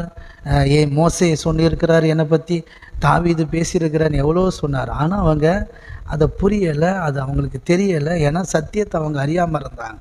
சரிங்களா? அது எப்போ புரிஞ்சுக்கிட்டாங்கன்னா, அவர் சிலுவையில் தான் எல்லாமே தெரிய வந்தது.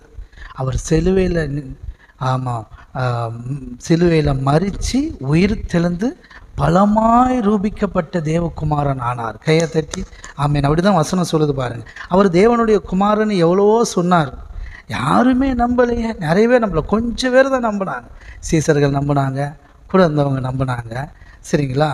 அவங்க கூட சீசர்கள் கூட ஒரு பிரச்சனை வந்தோன்னு விட்டுட்டு ஓடிட்டாங்க. அப்படி தான் இருந்தாங்க. அதுக்கு பிறகு ஒரு எப்போ முழுசாக நம்பினாங்க அப்படின்னா வசனம் தான் சொல்லுது. ரோமர் 1:5 பாருங்கள், வேதம் சொல்லுது பாருங்கள். இயேசுவை குறித்து, சரிங்களா, இயேசு கிறிஸ்துவை குறித்து தேவன் தம்முடைய தீர்க்கதரிசிகள் மூலமாய் பரிசுத்த வேதாகமங்களில் முன்னே தம்முடைய சுவிசேஷத்தை பற்றி வாக்குத்தத்தம் பண்ணினபடி கர்த்தராகிய இயேசு கிறிஸ்துவானவர் மாம்சத்தின் தேவனுடைய சந்ததியில், மாம்சத்தின்படி தாவீதின் சந்ததியில் பிறந்தவரும். புரியுதுங்களா? தேவன் தம்முடைய தீர்க்கதரிசி மூலமாக முன்னக்கூட்டியே சொல்லிட்டார், இவர் தேவனுடைய குமாரன்னு. சரிங்களா? பட் ஆனால் யாருமே நம்பலை, விசுவாசிக்கலை. அப்படி பிறந்தவரும் பரிசுத்தமுள்ள ஆவியின்படி தேவனுடைய சுதன் என்று மரித்தோரிலிருந்து உயிர்த்தெழுந்ததினாலே பலமாய் ரூபிக்கப்பட்ட தேவனுடைய குமாரனாக இருக்கிறார். கையை தட்டி புரிஞ்சுதுங்களா? அதுதான் ரொம்ப முக்கியம்.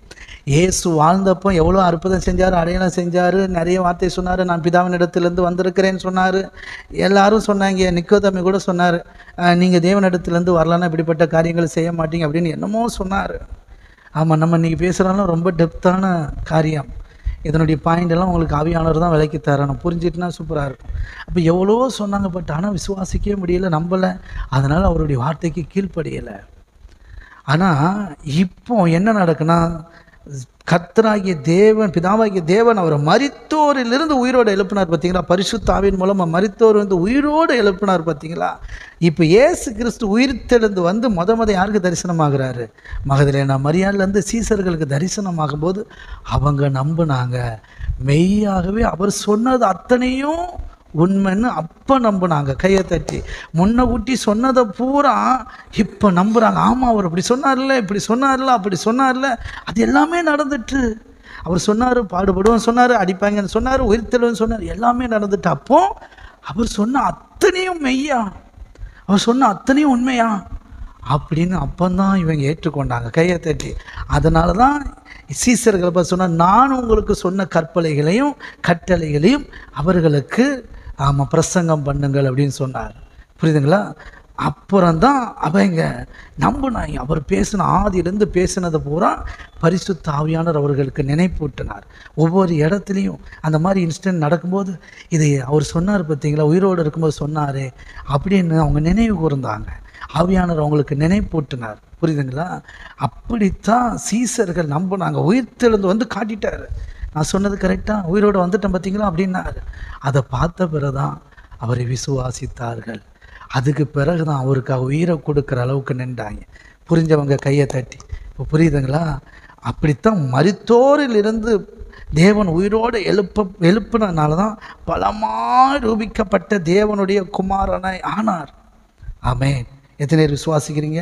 அப்படி சொல்லிட்டு பாருங்கள், அவர் சகல ஜாதிகளையும் அவருக்குள் இயேசு கிறிஸ்துவினால் அழைக்கப்பட்டவர்களாகிய உங்களையும் தமது நாமத்தின் நிமித்தம் விசுவாசத்துக்கு கீழ்ப்படியும் பொருட்டு கையை தட்டி வந்துட்டு பாருங்கள். விசுவாசமாக கீழ்ப்படிதலும், விசுவாசத்துக்கு கீழ்ப்படியும் பொருட்டு எங்களுக்கு கிருபையும் அப்போஸ்தல ஊழியத்தையும் அருள செய்திருக்கிறார். உங்கள் விசுவாசம் உலகமெங்கிலும் பிரசித்திப்படுத்தப்படுகிறபடினால் முதலாவது நான் உங்கள் எல்லோருக்காகவும் இயேசு கிறிஸ்து மூலமாய் தேவனை ஸ்தோத்தரிக்கிறேன். கையை தட்டி. புரிஞ்சுதுங்களா? ஆமே. அப்போது சீசர்களுக்கு இயேசு கிறிஸ்து மரித்தோரிலிருந்து உயிர்த்தெழுந்து காட்சி கொடுத்தார், தரிசனம் கொடுத்தார். தோமா முதற்கொண்டு எல்லாரும் அவரை கண்ணால் பார்த்தாங்க.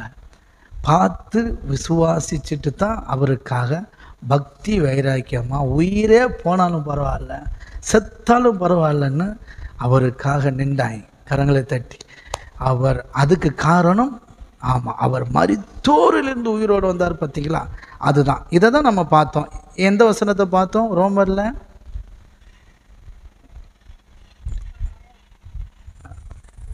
ஆமாம் 4, ரோமர் 4:3, 4வது அதிகாரம் 3லேருந்தே பார்க்கணுமா? ஆபிரகாம் விசுவாசித்தான்னு பார்த்தோம்னா அதில் கடைசி அவர் நம்முடைய பாவங்களுக்காக. கையை தட்டி எத்தனை புரியுது? என் கூட சேர்ந்து சொல்லுங்கள். இதான் இன்றைக்கி முக்கியமான வார்த்தை. உங்கள் வாழ்க்கையிலே நீங்கள் இது வரைக்கும் கேட்டிருக்க மாட்டீங்க. கேட்டிருந்தாலும் இன்றைக்கி ஆவியான நினைப்பட்டுக்கிறார். மிகப்பெரிய சத்தியம்.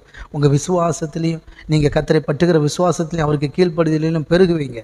ஆமேன். ரோமர் 4:25. ஆமேன். 24. ஆபிரகாம் பாருங்கள், ஆபிரகாம் தேவன் வாக்குத்தத்தம் பண்ணினதை நிறைவேற்ற வல்லமுள்ளவராக இருக்கிறார் என்று முழு நிச்சயமாய் நம்பி. சொல்லுங்கள், 100 வயசில் ஒருத்தனுக்கு குழந்தை பிறக்குமா? பிறக்காது. 90 வயசில் ஒரு பெண்ணுக்கு அந்த பெண்களுக்கான வழிபாடு நின்று போச்சு, குழந்தை பிறக்குமா? பிறக்காது. ஓகே, கரெக்ட் தானே? ஆனாலும் கூட அவர் சொன்னார் பார்த்தீங்களா, அடுத்த வருஷம் நான் வருவேன், உனக்கு குழந்தை இருக்குன்னு சொன்னார் பாருங்கள். ஆபிரகாம் பார்த்து, சாராலை பார்த்து சொன்னார் பாருங்கள், அடுத்த வருஷம் வருவேன், உங்கள் கையில் குழந்தை இருக்கும், அவன் பேர் ஈசாக்கு அப்படின்னு பேர் வைக்கணும்னு சொன்னார் பார்த்தீங்களா? அப்படி அவர் ஸ்ட்ராங்காக சொன்னார் பார்த்தீங்களா? அந்த வார்த்தையை அவன் விசுவாசித்து தேவன் வாக்குத்தத்தம் பண்ணினதை நிறைவேற்ற வல்லமுள்ளவராக இருக்கிறார் என்று முழு நிச்சயமாய் நம்பி தேவனை மகிமைப்படுத்தி விசுவாசத்தில் வல்லவனானான். அதே தான் எபிரேயரில் சாராளை பற்றி சொல்லப்பட்டிருக்கும். வாக்குத்தத்தம் பண்ணினவர் உண்மை உள்ளவர் என்று எண்ணி விசுவாசித்து பலனடைந்து குழந்தை பெற்றுக்கொண்டாப்லையா? கையை தட்டி எத்தனை இருக்கு புரியுது? அப்படி அவன் அந்த வார்த்தையை கேட்டு 100 வயசாக இருந்தாலும் தன்னுடைய சரீரம் செத்து போச்சு, தன்னுடைய மனைவி சரீரம் செத்து போச்சு, ஆனாலும் இந்த வார்த்தையை சொன்னவர் கர்த்தர். அவர் சொன்ன அவரால் செய்ய முடியும், 100 வயசுலையும் குழந்தைய கொடுக்க முடியும் நம்பினான் பாருங்க. அவன் விசுவாசித்தான் பாருங்க. அது அவனுக்கு நீதியாக எண்ணப்பட்டது.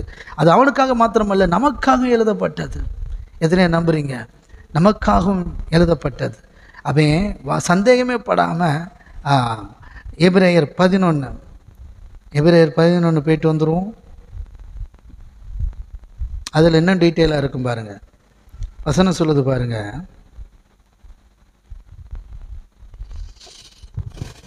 11 விசுவாசத்தினாலே, சொல்லுங்க, விசுவாசத்தினாலே சாராலும் வாக்குத்தத்தம் பண்ணினவர் உண்மையுள்ளவர் என்று எண்ணி கற்பம் தரிக்க பலனடைந்து வயது சென்றவளாயிருந்தும் பிள்ளை பெற்றாள். கையை தட்டி 90 வயசில் எப்படி? தேவனுடைய வாக்கு தத்தத்தின் மேல் அப்படி ஒரு நம்பிக்கை. அடுத்து 12 ஆனபடினால் சரீரம் செத்தவன் என்று எண்ணத்தகும் ஒருவனாலே வானத்துள் உள்ள பெருக்கமான நட்சத்திரங்களைப் போலவும் கடற்கரையில் உள்ள எண்ணிறந்த மணலைப் போலவும் மிகுந்த ஜனங்கள் பிறந்தார்கள். கையை தட்டி புரியுதுங்களா? அப்போது எப்படி நடந்துச்சு? தேவனுடைய வார்த்தைக்கு கீழ்ப்படிஞ்சு, நீங்கள் சொல்லிட்டீங்க, நீங்கள் சொன்னால் சரிதான், அப்படியே நடந்துரும்னு நம்பி அமைதியாக இருக்கிறது தான் கீழ்ப்படிதல். அதுக்கு பேர் தான் விசுவாசம். அப்போ ஆபிரகாம் விசுவாசித்தானா? இங்கே வந்துடுங்க, ரோமர் 4வது அதிகாரம் வந்துடுங்க. அப்போ ஆபிரகாம் விசுவாசித்தானா, தேவன் அது அவனுக்கு நீதியாக எண்ணப்பட்டதா?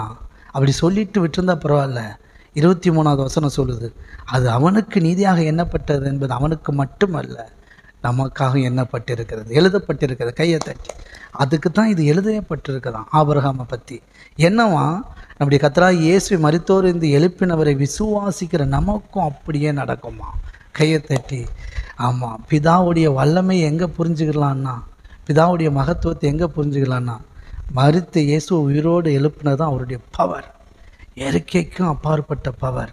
அது மாத்திரமில்லை, அந்த இயேசு யாருன்னா நம்முடைய பாவங்களுக்காக, நம்முடைய அக்கிரமத்துக்காக மரிச்சார். பார்த்தீங்களா? நம்முடைய கர்த்தராகிய இயேசு கிறிஸ்து மரித்தோர் இந்த எழுப்பின அவரை விசுவாசிக்கிற நமக்கும் அப்படியே எண்ணப்படும். ஆபிரகாம் தேவனுடைய வார்த்தையை நம்பி குழந்தைய பெற்றுக்கொண்டது போல கர்த்தருடைய சுவிசேஷத்தை பவுல் மூலமாய் சொல்லப்பட்ட சுவிசேஷம், சீசர்கள் மூலமாய் சொல்லப்பட்ட சுவிசேஷத்தை கேட்டு இயேசு இப்படி தான் பிறந்தார், இயேசு இப்படி தான் மரித்தார், இயேசு இப்படி உயிர் தெழுந்தார், இயேசு இதுக்காக தான் மரித்தார், இயேசு ஒன்றும் பாவி இல்லை, இயேசு ஒன்றும் மோசமான ஆள் இல்லை, அவர் நல்லவர், அவர் தேவனுடைய குமாரன், அவர் நமக்காக தான் மரித்தார், நம்முடைய பாடுகளை அக்கிரமங்களை சுமந்து தீர்த்தார் அப்படின்னு யாரெல்லாம் நம்பி அவரை விசுவாசிக்கிறாங்களோ, அவரை பேதாவாகிய தேவன் உயிரோடு எழுப்பினார், பரிசுத்த ஆவியானவர் மூலமாக உயிரோடு எழுப்பினார்னு விசுவாசிக்கிறாங்களோ அவங்க என் வாழ்க்கையில் தேவன் எல்லா காரியத்தையும் வாய்க்க செய்வார்னு அவரை நம்பி அவருடைய வார்த்தைக்கு கீழ்ப்படிஞ்சு உண்மையாக வாழ்வாங்க. கையை தட்டி. அதனால தான் சொல்லப்பட்டிருக்கு, அவர் நம்முடைய பாவங்களுக்காக ஒப்பு கொடுக்கப்பட்டு நாம் நீதிமான்கள் ஆக்கப்படுவதற்காக எழுப்பப்பட்டும் இருக்கிறார். அவர் உயிர்த்தெழுந்தால் தான் நம்ம நீதிமானாக வாழ்கிறதுக்கான சாட்சி. புரியுதுங்களா? ஆமென். ஆமாம். இன்றைக்கி நீங்கள் ஆண்டவரை நம்பி அவருக்கு பிரியமான ஒரு வாழ்க்கை வாழ்வீங்க.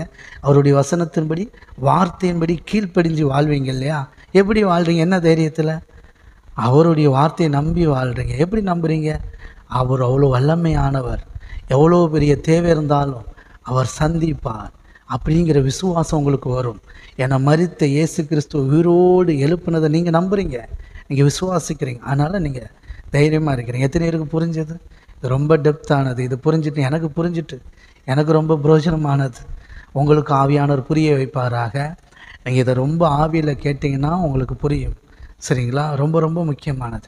இன்றைக்கி மனுஷன் எப்படி தோற்று போகிறான்? தேவனுடைய வார்த்தைக்கு கீழ்ப்படியில், அவரை பற்றுகிற விசுவாசத்தில் வளரல. அதனால் வியாதி பற்றுறதும், பலவீனமாக இருக்கிறோம், பண கஷ்டம் இருக்குது, குடும்ப பிரச்சனை இருக்குது, எல்லாம் இருக்குது. கிறிஸ்தவனே தெரியாது, சாதாரண ஒரு வாழ்க்கை வாழ்ந்துட்டுருக்குறோம். அதானே உண்மை. ஆனால் பாருங்கள், கர்த்தரை பற்றுகிற விசுவாசத்தில் வளர்ந்துருந்தா, மரித்த இயேசுவை உயிரோடு எழுப்பின தேவனுடைய வல்லமையை பற்றி புரிஞ்சிருந்தா நம்ம எவ்வளோ நீதிமானாக இருப்போம். நீதிமானுக்கு ஒரு கேடும் வராதான். அவன் கர்த்தரை நம்பி ஸ்திரமாக இருப்பானா. நீதிமான் செய்வதெல்லாம் வாய்க்கும். எவ்வளோ பார்த்துருக்குறோம். நீதிமானுக்கு என்னென்னலாம் சொல்லப்பட்டிருக்கோ அதெல்லாம் நம்ம வாழ்க்கையில் நடந்துக்கிட்டே இருக்கணும். அப்போ பாருங்கள், கர்த்தராகிய இயேசு கிறிஸ்துவை சொந்த இரட்சகரை ஏற்றுக்கொண்டு நீங்களும் நானும் நீதிமான்களாக இருக்கிறோம் என்று வேதம் சொல்லுது. அவரவர்களுடைய கனிகளாலே அவர்களை அறியலாம் என்று வேதம் சொல்லுது. அப்போ தேவனுடைய வார்த்தையை கேட்டு கீழ்ப்படிஞ்சு அவருக்கு பிரியமாக வாழும்போது பெரிய பெரிய காரியங்கள் நடக்கும். அப்போது நம்ம வாழ்க்கையில் எல்லாரும் பாருங்கள் எப்படி கீழ்ப்படியாமல் போயிடுறாங்க, எப்படி விசுவாசிக்க மாட்டேன்றாங்க அப்படின்னு நீங்கள் பார்த்தீங்கன்னா, தேவனால் இது முடியும் அப்படின்னு நம்ப முடியலை. தேவன் இதை செய்ய வல்லமை உள்ளவர், தேவனுக்கு அப்படிப்பட்ட பவர் இருக்குது, தேவன் அப்படி செய்வார் அப்படிங்கிற அந்த நம்பிக்கை இல்லை. புரியுதுங்களா? நமக்கு செய்ய மாட்டார் அப்படின்னு நினச்சிடும்.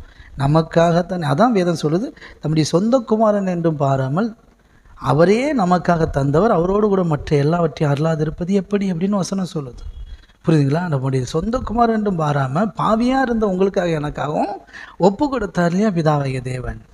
அதே தேவன் நம்ம மேலே அவ்வளோ அன்பாக இருக்கிறார். அவரை நம்பி ஸ்ட்ராங்காக வாழலாம். ஏன் அவரை நம்பி வாழணும், நீதிமான வாழன்றதுனா என்ன அப்படின்னா, இன்னைக்கு பாருங்கள், நம்ம வாழ்க்கையில் நம்ம பண்ணுற ஒவ்வொரு மிஸ்டேக்குக்கும் காரணம் நம்மளுடைய அவிசுவாசம். தேவன் எனக்கு நன்மை செய்வாருங்கிற நம்பிக்கை அற்ற நிலைமை. அப்படி தானே? இப்போ கடன் ஏன் வாங்குகிறோம்? கர்த்தர் நம்மளுடைய பொருளாதார நெருக்கடி, சரிங்களா, ஏதோ ஒரு அத்தியாவசியமாக இருக்கலாம், இல்லைன்னா நம்ம ஏதோ ஒரு விஷயத்தில் பணத்தை தொலைச்சிருப்போம், கோட்டை விட்டுருப்போம், இல்லை ஆடம்பரமாக செலவு பண்ணியிருப்போம். அதனால் பண நெருக்கடியில் இருப்போம், கடன் வாங்குவோம், லோன் வாங்குவோம், அப்படிலாம் வாங்குவோம். சரிங்களா? ஆமாம். ஆனால் கர்த்தரை நம்பி கர்த்தர் வசனம் சொல்லுது, நீ கடன் வாங்க மாட்டேன், கடன் கொடுப்பேன்னு சொல்லுது. அநேக தேசங்களுக்கு கடன் கொடுப்பேன்னு சொல்லுது. அதானே உண்மை. ஈசாக்கு ஆபிரகாம் கடன் வாங்கினார் இல்லை, ஈசாக்கு கடன் வாங்கினார் இல்லை, யாக்கோபும் இல்லை, யோசேப்பும் இல்லை. ஏன் புதிய உடன்படிக்கையில் பேதுரு, பவுல் யாருமே அப்படி வாங்கலை. எல்லாரும் கர்த்தரை நம்பி இருந்தாங்க, கர்த்தர் நடத்தினார், போஷிச்சார். உண்மை அது தானே? பேதுருவை கர்த்தர் தானே போஷிச்சார். அப்போ பாருங்கள், ஏன் கடன் வாங்கிறோன்னா கர்த்தர் குறித்த அறிவு இல்லாதனால, கர்த்தரை குறித்த தெளிவு இல்லாதனால, சுவிசேஷத்தை நம்ம சரியாக அறியாதனால, கர்த்தர் நம்ம மேலே அன்பாக இல்லை, கர்த்தர் நமக்கு செய்ய மாட்டார். அது எப்படி இதெல்லாம் இந்த தேவையெல்லாம் சந்திப்பார், இல்லை பண நெருக்கடி அப்படின்ட்டு நம்ம கர்த்தர் மரித்த இயேசு உயிரோடு எழுப்பின தேவன் என்னுடைய இந்த பொருளாதார தேவையை சந்திப்பார்னு வைராக்கியமாக இருக்க முடியல. பயம், விசுவாசம் பயங்காட்டிடுறான். அதனால் தோற்று போயிடும், கடன் வாங்கிடுறோம். சரிங்களா? அடுத்து பாருங்கள், வேசித்தனம், விபச்சாரம் எதுவாக இருக்கட்டும், கணவனு துரோகம், மனைவிக்கு துரோகம் எல்லாம் எப்படி நடந்துருது? அதெல்லாம் அப்படித்தான். கர்த்தர் வாழ்க்கையில் தந்த துணையை நேசித்து வாழ்கிறது, ஆண்டவருக்கு பிரியமாக வாழ்கிறது, அது இல்லாமல் கர்த்தர் மேலே நம்பிக்கை இல்லாமல் அப்படியே வேறு மாதிரி போகிறது. சரிங்களா? இப்போ எப்படி ஒரு வாலிய பிள்ளை வந்து அப்பாவை நம்பி அம்மாவை நம்பி எனக்கு ஒரு நல்ல துணையை தருவாங்க அப்படின்னு நம்பி இருந்ததுன்னா நல்லா இருக்கும் இல்லையா அதோடைய வாழ்க்கை. அதுதானே ஒழுக்கம், அதுதானே டிசிப்ளின், அதுதானே விசுவாசம், அதுதானே கீழ்ப்படிதல். இப்போ ஒரு வாலிய பிள்ளை இருக்குது, ஒரு வாலிய பையன் இருக்கிறாப்புல, அப்பா அம்மா எனக்கு ஒரு நல்ல துணையை பார்த்து வைப்பாங்க அப்படிங்கிறது தானே நம்பிக்கை. அவங்கள நம்பினா என்ன பண்ணும்? வேறு எந்த பசங்களோடையும் தவறான பழக்கம் இருக்காது. ஆறுதலாக கூட இருதயத்துக்கு இதமாக இருக்கிறதுக்கு கூட எந்த ஆணோடையும் பேசாது. புரியுதுங்களா? எந்த பெண்ணோடையும் பழக மாட்டாப்புல. அந்த மாதிரியான உறவு நமக்கு தேவையில்லை. திருமணத்துக்கு பிறகு தான் அந்த மாதிரியான உறவு, அந்த மாதிரியான நட்பு நமக்கு தேவையில்லை. அந்த மாதிரியான கல்யாணத்துக்கு முன்னாடி இப்படிப்பட்ட கிஸ்டி அப்படி இப்படின்ற உறவுலாம் தேவையில்லை. அது அசிங்கம், அது தேவனுக்கு பிரியமில்லாதது. தேவனுக்கு உண்மையாக இருக்கணும், அப்பா அம்மாவுக்கு உத்தமமாக இருக்கணும், கீழ்ப்படியணும் அப்படின்ட்டு ஒரு பிள்ளை அப்பா அம்மா எனக்கு நல்ல துணையை பார்த்து கல்யாணம் பண்ணி வைப்பாங்கன்னு வெயிட் பண்ணது பார்த்தீங்களா? அதுதானே அப்பா மேலே வைக்கிற நம்பிக்கை, அம்மா மேலே வைக்கிற நம்பிக்கை. எங்கள் அப்பாவால் எனக்கு சரியான துணையை சூஸ் பண்ண முடியாது, எங்கள் அம்மாவால் சரியான துணையை சூஸ் பண்ண முடியாது. நான் தான் எனக்கான துணையை சூஸ் பண்ண முடியும், என்னுடைய டேஸ்ட் எப்படி. அதனால் நான் பழகி தான் சரியான மாப்பிள்ளையை தேர்ந்தெடுக்கணும்னு போகும்போது தான் அங்கே சுயம். அப்பாவை நம்பாமல் அம்மாவை நம்பாமல் இவங்களே மாப்பிள்ளையை தேர்ந்தெடுத்துறாங்க. அதனுடைய விளைவு எத்தனை இடத்துல சக்ஸஸாக இருக்கும் யோசிச்சு பாருங்கள். இது உலகப்பூர்வமாக நடக்கிறது. அப்போது ஒரு பிள்ளை அப்பாவை நம்பாமல் அம்மாவை நம்பாமல் பெற்றோரை நம்பாமல் தானே வரன் பார்க்குறது, காதல் பண்ணுறது, வீட்டை விட்டு ஓடி போகிறது தப்பு இல்லையா? பிள்ளைகளை பெற்று உங்களுக்கு தெரியும் தவறு. உங்களுக்கு எவ்வளோ வலிக்கும், எவ்வளோ கஷ்டமாக இருக்கும். என் பிள்ளை என்ன நம்பலையே, நான் கையால் ஆகாதவனா, நான் கல்யாணம் பண்ணி வைக்க மாட்டேன்னா, என் பிள்ளைக்கு நல்ல துணையை பார்த்து நான் கட்டி வைக்க மாட்டேன்னா அப்படின்னு ஒரு நம்பிக்கை, ஒரு ஒரு ஒரு வலி ஏற்படும் பாருங்கள். புரியுதுங்களா? அதே தான் தேவனுடைய பார்வையிலே, தேவனிடத்துலேயே அப்படி தான் பண்ணுறோம். தேவன் நமக்கு நல்ல துணையை தருவார், தேவன் நமக்கு நல்ல வாழ்க்கையை தருவார், தேவன் என் கடன் அடைப்பார், தேவன் என்னை வாழ வைப்பார், தேவன் வாழ்க்கையில் இருக்கிற எல்லா பிரச்சனையும் தீர்த்து வைப்பார். எங்க செத்தது உயிரோடு எழுப்புறது தாங்க பெருசு. அதை செஞ்சார் தேவன். இருக்கிறீங்களா? ஆமேன். ஆமாம், ரொம்ப முக்கியம். ஹல்லேலூயா. ஆமேன். ஆமாம், செத்ததை உயிரோடு எழுப்புறது தான் சூப்பர் நேச்சுரல், இயற்கைக்கு அப்பாற்பட்டது, சாத்தியமே கிடையாது. இது தேவனால் தான் கூடும், இது தேவனால் மட்டும்தான் கூடும். உங்களுக்கு நல்லா தெரியும், எப்பேற்பட்ட சயின்ஸ் என்னெல்லாமோ இருக்குது, செத்தவங்களை பழைக்க வச்சிட முடியுதா? இல்லை. புரியுதுங்களா? அதனால் நல்லா புரிஞ்சுக்கோங்க. அப்போது தேவனை பற்றுகிற விசுவாசம் இது ரொம்ப முக்கியம் பாருங்கள். அப்போ எப்படி ஒரு பெற்றோரை நம்பி பிள்ளை உண்மையாக இல்லையோ, கீழ்ப்படிஞ்சு இல்லையோ, அது உள்ளுக்குள்ளே தவறான வேலைகளை பார்த்துட்ருக்கோம். அதே தான் நம்ம கர்த்தரை நம்பி உண்மையாக, உத்தமமாக, பரிசுத்தமாக, ஒழுக்கமாக, தேவனுக்கு பிரியமான வாழ்க்கை வாழ்கிறது தான் தேவன் விரும்புகிற செயல். அதுதான் குமாரனை பற்றுகிற விசுவாசம். அதுதான் தேவனுடைய வார்த்தைக்கு கீழ்ப்படிஞ்சு வாழ்கிறது. கையை தட்டி ஆமேன். ஆமாம், இப்படி ஒரு வாழ்க்கை இருக்குது. இதை தான் நானும் வாழணும், நீங்களும் வாழணும். அதுதான் ஆண்டவர் சபையில் சொல்கிறதே காதலவர்கள் கேட்க கடவுள். எனக்கும் அதுதான், உங்களுக்கும் அதுதான். நான் கீழ்ப்படிஞ்சு நடந்தேன்னா நான் நல்லா இருப்பேன், நீங்கள் கீழ்ப்படிஞ்சு நடந்தீங்கன்னா நல்லாயிருக்கும். புரியுதுங்களா? இது ரொம்ப முக்கியமானது. மறுபடியும் சொல்கிறேன், இது ரொம்ப டெப்த்தானது. இன்றைக்கே நீங்கள் ஆவியில் கேட்டு இதை மறுபடியும் கேட்டு நீங்கள் புரிஞ்சுக்கிட்டீங்கன்னா சூப்பராக ஆயிடுவீங்க. இதெல்லாம் பயங்கரமான பிரசங்கம். இதெல்லாம் இந்த ஸ்டாண்டர்டெல்லாம் நிறைய பேருக்கு வராது. சரிங்களா? இதில் தெளிவாகிட்டிங்கன்னா உங்களை அடிச்சுக்க ஆளே கிடையாது. இதன்படி நடக்கிற ஆளாக இருந்தால் வேறு லெவலில் இருக்கும் உங்கள் வாழ்க்கை. அப்போது மரித்த இயேசு கிறிஸ்து உயிரோடு எழுப்பின தேவன் பேரில் வைக்கிற நம்பிக்கை, அந்த தேவன் நம்பிக்கையின் தேவன் நம்ம பார்த்துட்ருக்குறோம், தொடர்ச்சியாக நம்ம பார்க்குறோம். ஆமாம், கர்த்தரை நம்பிக்கையாக கொண்டிருக்கிற மனுஷன் பாக்கியவான். கர்த்தரையே நம்பிக்கையாக கொண்டிருக்கிற மனுஷன் பாக்கியவான். அவன் நீர்க்கால் ஓரமாய் நடப்பட்டு தன் காலத்தில் கனி தந்து வருத்தமின்றி களை தந்து இலையுதிராக இருக்கிற மரத்தை போல இருப்பான். அவன் செய்வதெல்லாம் வாய்க்கும். கரங்களை தட்டி எத்தனை புரியுது? அப்படி கனி கொடுக்கிறவர்களாக இருப்போம். கர்த்தரை நம்பும்போது, கர்த்தருடைய வல்லமையை நம்பும்போது, கர்த்தருடைய செயல்களை நம்பும்போது, கர்த்தருடைய வார்த்தையை நம்பும்போது. சரிங்களா? அதனால் நம்ம வாழ்க்கையில் எந்த காரியமாக இருக்கட்டும், கர்த்தரை நம்பி தைரியமாக இருங்க. கர்த்தரை பற்றுகிற விசுவாசத்தில் தைரியமாக இருங்க. ஓகே, எத்தனை பேருக்கு பிரயோஜனமாக இருந்தது? ரொம்ப முக்கியம். ஆமேன். மறுபடியும் ஒரு வாட்டி கேளுங்க, அப்போ தான் புரியும். சரிங்களா? புரிஞ்சாலும் புரியாட்டாலும் 2 தடவை கேளுங்க. இன்றைக்குள்ள மெசேஜை ரொம்ப பிரயோஜனமாக இருக்கும். ஆமென். உங்கள் வாழ்க்கையில் ஏசப்பாவால் எல்லாம் செய்ய முடியும். இன்றைக்கி என்ன தேவையில் இருந்தாலும், சரீர பலவீனமாக இருக்கட்டும், கர்த்தரால் சுகப்படுத்த முடியும். வியாதியிலேருந்து பரிபூரண விடுதலை அடைவீங்க. பொருளாதார நெருக்கடியில் கடனில் கஷ்டப்பட்டு இருக்கீங்களா? கர்த்தரை பற்றி கடன் வாங்காமல், கைமாத்து வாங்காமல் தைரியமாக இருங்க. முடிஞ்ச வரைக்கும் இருங்க. கர்த்தர் பலப்படுத்துவார். வளருங்க, விசுவாசத்தில் வளருங்க. கேட்குற ஒவ்வொரு நாளும் கேட்குற வார்த்தைக்கு கீழ்ப்படிங்க. இந்த வசனத்தின்படி நடங்க. ஆவியானவர் உங்களை பலப்படுத்துவார். வாழ்க்கையில் நீங்கள் மேன்மையான ஒரு வாழ்க்கை வாழ்வீங்க. எத்தனை பேர் நம்புறீங்க? அப்படியே உங்கள் மேலே இந்த ஆசீர்வாதத்தை பேசுகிறேன். ஹல்லேலூயா. Thank you daddy. இருதயத்தின் ஆழத்திலிருந்து ஏற்றமாய் தோன்றும் பாதைகளில் எல்லாம் பின்னிலே தாங்கிடும் உள்ளங்கை அழகு, சறுக்கலாய் தோன்றும் பாதைகளில் எல்லாம் பின்னலாய் தாங்கிடும் விரல்கள் அழகு. நான் எந்த நிலை என்றாலும் என்னை விட்டு போகாமல் நிற்பதல்லோ அழகு. நான் எந்த நிலை என்றாலும் என்னை விட்டு போகாமல் நிற்பதல்லோ அழகு. விட்டு கொடுக்காத பேரழகு. உயர்மலையோ சமவெளியோ இரண்டிலும் நீரே என் தேவன். உயர்மலையோ சமவெளியோ இரண்டிலும் நீரே என் தேவன். எந்த நிலையிலும் ஆராதித்திடுவேன் என் இயேசுவை, முழு மனதோடு ஆராதித்திடுவேன். எந்த நிலையிலும் ஆராதித்திடுவேன் என் இயேசுவை, முழு மனதோடு ஆராதித்திடுவேன். ஆராதித்திடுவேன்னு உங்களுக்கு தெரியும் இல்லையா? ஆராதனைன்னா என்ன?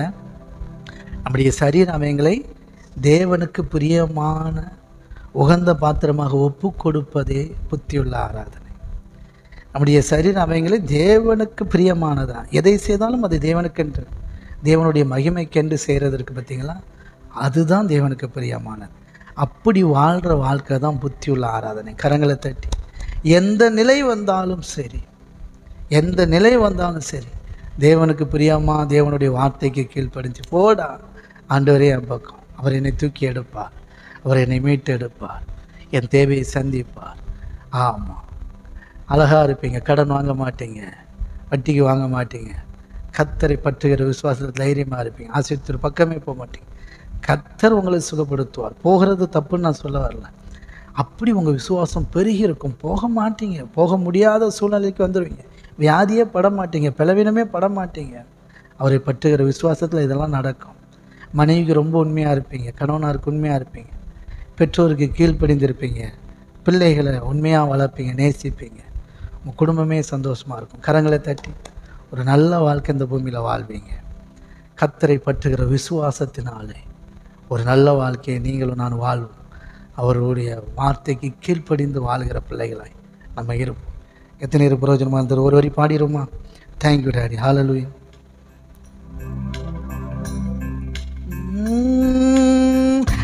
ஏற்றமாய் தோன்றும் பாதைகளில் எல்லாம் பின்னிலே தாங்கிடும் உள்ளங்கை அழகு, சறுக்கலாய் தோன்றும் பாதைகளில் எல்லாம் பின்னலாய் தாங்கிடும் விரல்கள் அழகு. நான் எந்த நிலை என்றாலும் என்னை விட்டு போகாமல் நிற்பதல்லோ அழகு. நான் எந்த நிலை என்றாலும் என்னை விட்டு போகாமல் நிற்பதல்லோ அழகு. விட்டு கொடுக்காத பேரழகு. உயர்மலையோ சமவெளியோ இரண்டிலும் நீரே என் தேவன். உயர்மலையோ சமவெளியோ இரண்டிலும் நீரே என் தேவன். ஆமென். என் எந்த நிலையிலும் ஆராதித்திடுவேன். என் இயேசுவை முழு மனதோடு ஆராதித்திடுவேன். ஆமென். எந்த நிலையிலும் ஆராதித்திடுவேன். என் இயேசுவை முழு மனதோடு ஆராதித்திடுவேன். சொல்லுங்க. எந்த நிலையிலும் ஆராதித்திடுவேன். என் இயேசுவை முழு மனதோடு ஆராதித்திடுவேன். ஆமென். எந்த நிலையிலும் ஆராதித்திடுவேன். என் இயேசுவை முழு மனதோடு ஆராதித்திடுவேன். உலகத்தின் கண்ணில் பெரும்பான்மை என்றால் அதிகம் பேர் நிற்பதே அவர் சொல்லும் கணக்கு. அப்பாவும் கண்ணில் தனி மனிதனாயினும் நீர் துணை நிற்பதால் பெரும்பான்மை எனக்கு. அட ஊர் என்ன சொன்னாலும் பாரதி நின்னாலும் பிள்ளையல்லோ நான் நமக்கு. அட ஊர் என்ன சொன்னாலும் பாரதி நின்னாலும் பிள்ளையல்லோ நான் நமக்கு. நிகரில்லாத தகப்பனுக்கு உயர் மலையோ சமவெளியோ இரண்டிலும் நீரே என் தேவன். ஆமென். உயர் மலையோ சமவெளியோ இரண்டிலும் நீரே என் தேவன். எந்த நிலையிலும் ஆராதித்திடுவேன். என் இயேசுவை முழு மனதோடு ஆராதித்திடுவேன். ஆமென். எந்த நிலையிலும் ஆராதித்திடுவேன். என் இயேசுவை முழு மனதோடு ஆராதித்திடுவேன். எந்த நிலையிலும் ஆராதித்திடுவேன். என் இயேசுவை முழு மனதோடு ஆராதித்திடுவேன். கரங்களை தட்டி கர்த்தருடைய நாமத்தை மேம்படுத்துவோம். God bless you. நான் அப்படியே ஒவ்வொருவரையும் மனதார ஆசீர்வதிக்கிறேன். இப்போ தான் அந்த பாட்டு கரெக்டாக இருக்கும். ஏசு கிறிஸ்துவுக்கு தான் அந்த பாட்டு செட் ஆகும். ஏசப்பாவுக்கு விரோதமாக எத்தனையோ பேர் இருந்தாங்க. பொய் சாட்சி சொன்னாங்க, என்னெல்லாமோ பண்ணாங்க. சிலுவையில் அடித்து காலி பண்ணிட்டோன்னு நினச்சாங்க. இல்லையே. ஆமென். அங்கே தான் பெரும்பான்மையாக இருந்தாங்க. இவருக்கு ஒருத்தர் இல்லை. ஆனால் ஊரே சொன்னாலும், ஊரே அவரை பார்த்து பிசாசு கூட்டத்தின் தலைவன் சொன்னாலும் அவருக்கு அவர் பிள்ளை. கரங்களை தட்டி அவர் மெய்யாகவே தேவனுடைய குமாரன் என்பதை தேவன் நிரூபித்தார். கையை தட்டி தம்முடைய ஆவியினாலே நிரூபித்தார். பலத்தினாலும் அல்ல, பராக்கிரமத்தினாலும் அல்ல, கர்த்தருடைய ஆவியினாலே எல்லாம் ஆகும். உங்கள் வாழ்க்கையில் என் வாழ்க்கையில் நமக்குள்ளே இருக்கிற ஆவியானவர் நாம் தேவனுடைய பிள்ளைகள் என்பதை நிரூபிப்பார், பலமாய் நிரூபிப்பார். ஆமென். God bless you.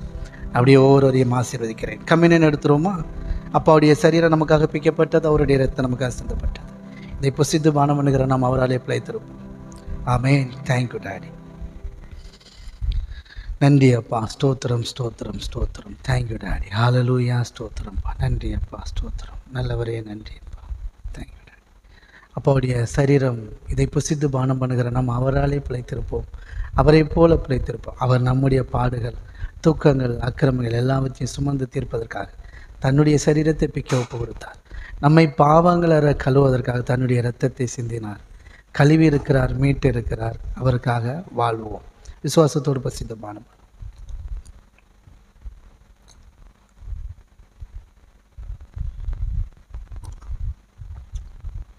கர்த்தர் நல்லவர். ஓகே. God bless you. ஒவ்வொருவரையும் நான் மனதார ஆசீர்வதிக்கிறேன். இதுவரைக்கும் நடத்தின நல்ல தகப்பன் இனிமேலும் நம்மை நடத்துவார்கள். God bless you. நான் அப்படி ஒவ்வொருவரையும் குடும்பமாக ஆசீர்வதிக்கிறேன். இதுவரைக்கும் நடத்தின நல்ல தகப்பன் இனிமேலும் நடத்துவார்கள். ஓகே. God bless you. நான் மனதார ஆசீர்வதிக்கிறேன். கர்த்தர் நல்லவர். தேங்க்யூ.